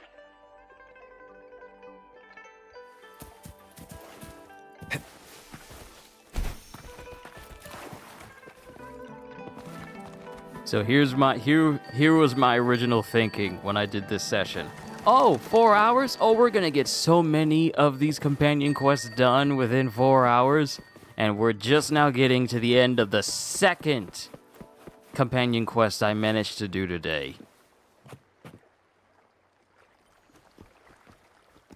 Greetings, Rover. You see those fish? They look so happy in the safety of their pond. Happiness and safety often come at a cost, whether it be for fish or people. And if we don't feel the weight of that price, someone else is carrying it for us. They left that name on it, Kyushu. If you mean by them calling me Rover, they've always done that. Because he is known as Rover. Regardless of what name you give your Rover, they will always be known as the Rover. So, you know it writes out Kyushu, it's always Rover, so it's always been that way. What happened to that temporary team 10 years ago? 10 years. How time flies. I coordinated the Riverside Games that year, too. Dozens of teams competed that day, and the race lasted well into the afternoon. The sunset was so beautiful. Like what we're seeing now. It was so tranquil. That team was thrown together last minute, and nobody thought they could win. They even stumbled during their first exchange. But then, the team surprised everyone with their final runner's expert gull puff handling and victorious finish. It was truly a race to remember.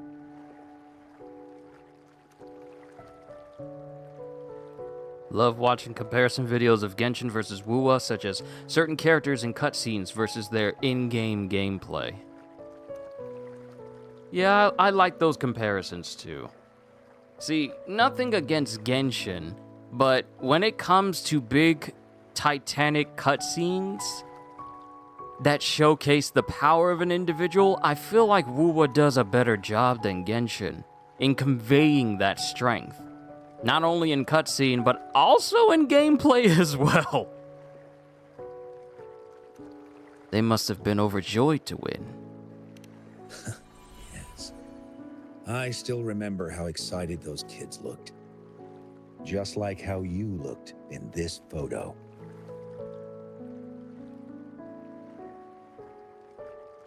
Is this a group photo of us? We were worried we weren't going to get a photo of you all together. Luckily, the photographer managed to capture a shot of the whole team. Thank you. I should thank you for bringing that team together, Rover. I'm planning to talk to Jian about hosting the Riverside Games another time. If all goes well, please, join us.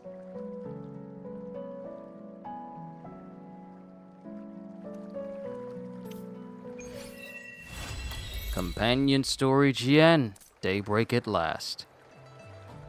And we got a souvenir, temporary team photo, and some masterites.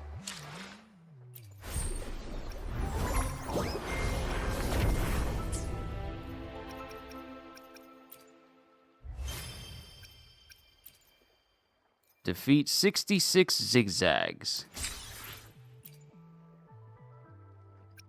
And defeat 66 snip snaps.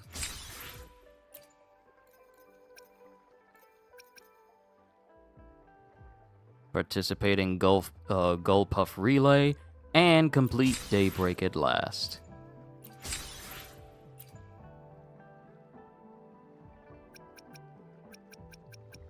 I got quite a few companion trophies to get before I fully catch up with everybody. But one thing at a time.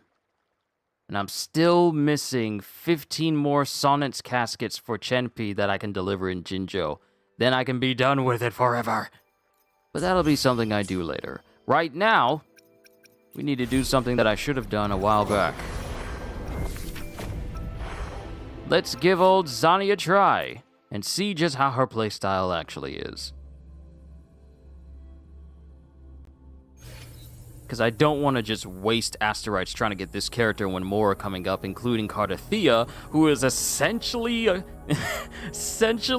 goddess when you think about it. But hitting a target recovers Forte Gauge. Consume Forte Gauge to cast Enhanced Resonance skill. Zhezhi restores Forte Gauge when other resonators in the team inflict Spectral Frazzle. So I fully understand what you guys meant by she pairs well with Phoebe, because Phoebe procs Spectral Frazzle all the time. Zhezhi enters an enhanced state upon casting Resonance Liberation. In the enhanced state, consume Forte Gauge to cast Enhance basic attacks. So we have Standard Defense Protocol, Breakthrough. In the right time. Do I have to time my strikes? Pinpoint Strike, hold triangle, casts automatically upon being hit. Resonance Liberation, The Last Stance. In Infernal Mode, press R2 when blaze is lower than 30 or 8 seconds after entering Infernal Mode. When not in Infernal Mode with max redundant energy, unlock the following moves. Resonance Skill, Forcible Riposte. In Infernal Mode with at least 30 blazes, unlock the following moves. Heavy Slash, Daybreak, Heavy Slash Dawning, Heavy Slash Nightfall, Heavy Slash Light Smashel. Light Smashel. That's an L on the end. Okay. Is that the alarm? All right, time to work. Okay, so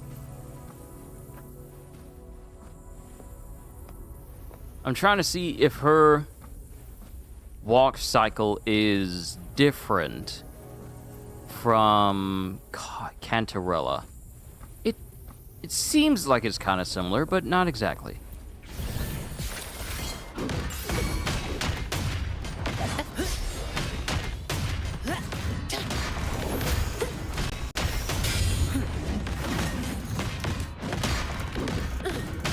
I don't have all day. Reduce to dust.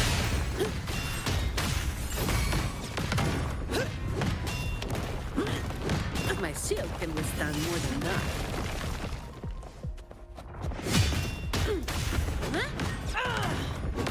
Sentinel protects me. I call upon the Sentinel.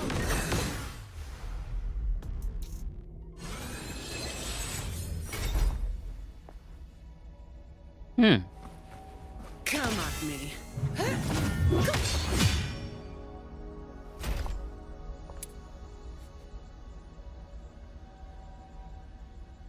There's just something about a lady in uniform. This is me, logging out.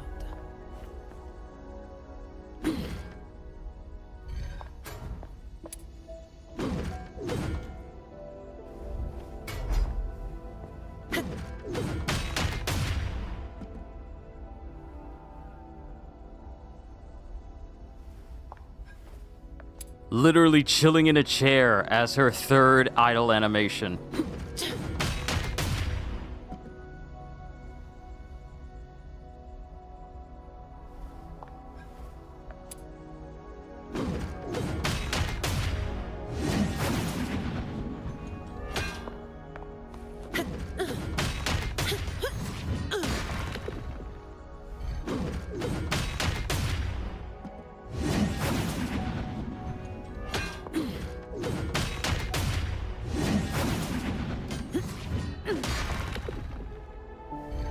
Whoever heard of using a shield as a weapon you connect to your foot and just attack that way? That's something Bayonetta would do.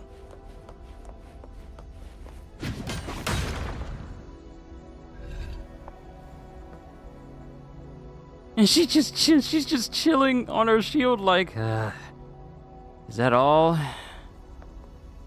I mean, granted, I'm not surprised that when she does a whole bunch of things, she's resting, simply because before she works, she's always drinking energy drinks. And you already know, if anyone's ever had an energy drink before, that it gives you a boost of energy, but it doesn't last. And when you start to crash and start to wind down, you feel it.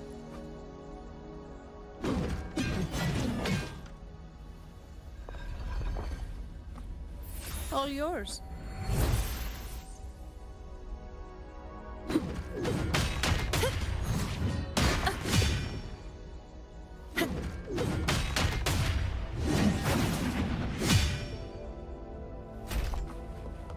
Okay, Zani, I see you. Alright. Nice. But I believe I'll save up my Asterites and Radiant Tides for Carlotta. Because with Zhezhi and Rover on the team, along with Carlotta, I essentially have the equivalent of inverse god tier characters. Zhezhi, who is a resonator for, Jue, and Carlotta, who is a resonator for Imperator. And Rover because he's him. Because he's him. So yeah, I think I'll save up for Carlotta next. Alright. We tried Zani, and I think I'll call it a session there for today, because I wanted to see how many companion quests I can get done in, 4 hours, and it turns out these are some lengthy companion quests. So, and it probably would have been longer had I started Encore's quest today. It's been a while. Encore and the people at Pioneer Association have made something super cool. They need someone to try it out, and I think you'd be just perfect. We should play it together. It's gonna be so much fun. Oh, Encore can't wait to see you. The one that impresses. Meet with Encore. Now, mind you, these are companion quests. I still have many other quests to do. So, Lala Echo, the Plushy Village, Ocean is a Soul's Rest.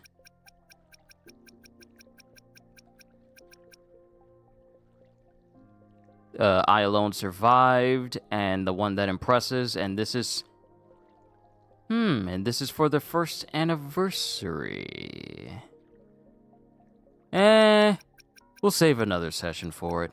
Because I got so many things I can do in this game, side mission-wise and other things. So I think I'll be rolling in some asteroids by the time Carlotta hits. But we'll have to see how long that takes.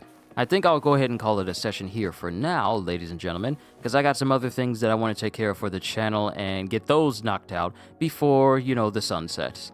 Thank you, everyone, for tuning in to yet another fun session of Wuthering Waves. You've been a wonderful audience. Thank you for your patience when I had to step away.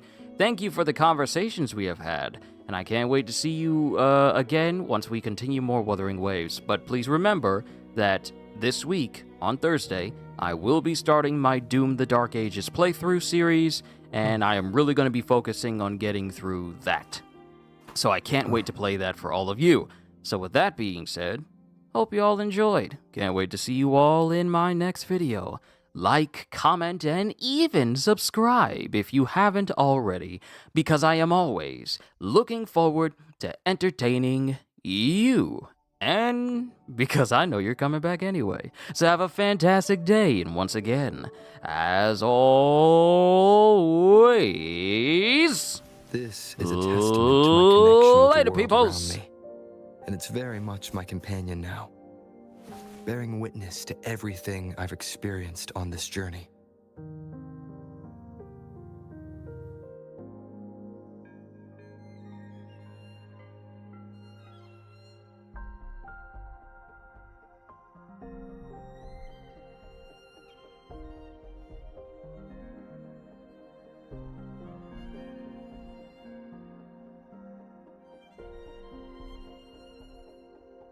This is a testament to my connection with the world around me, and it's very much my companion now.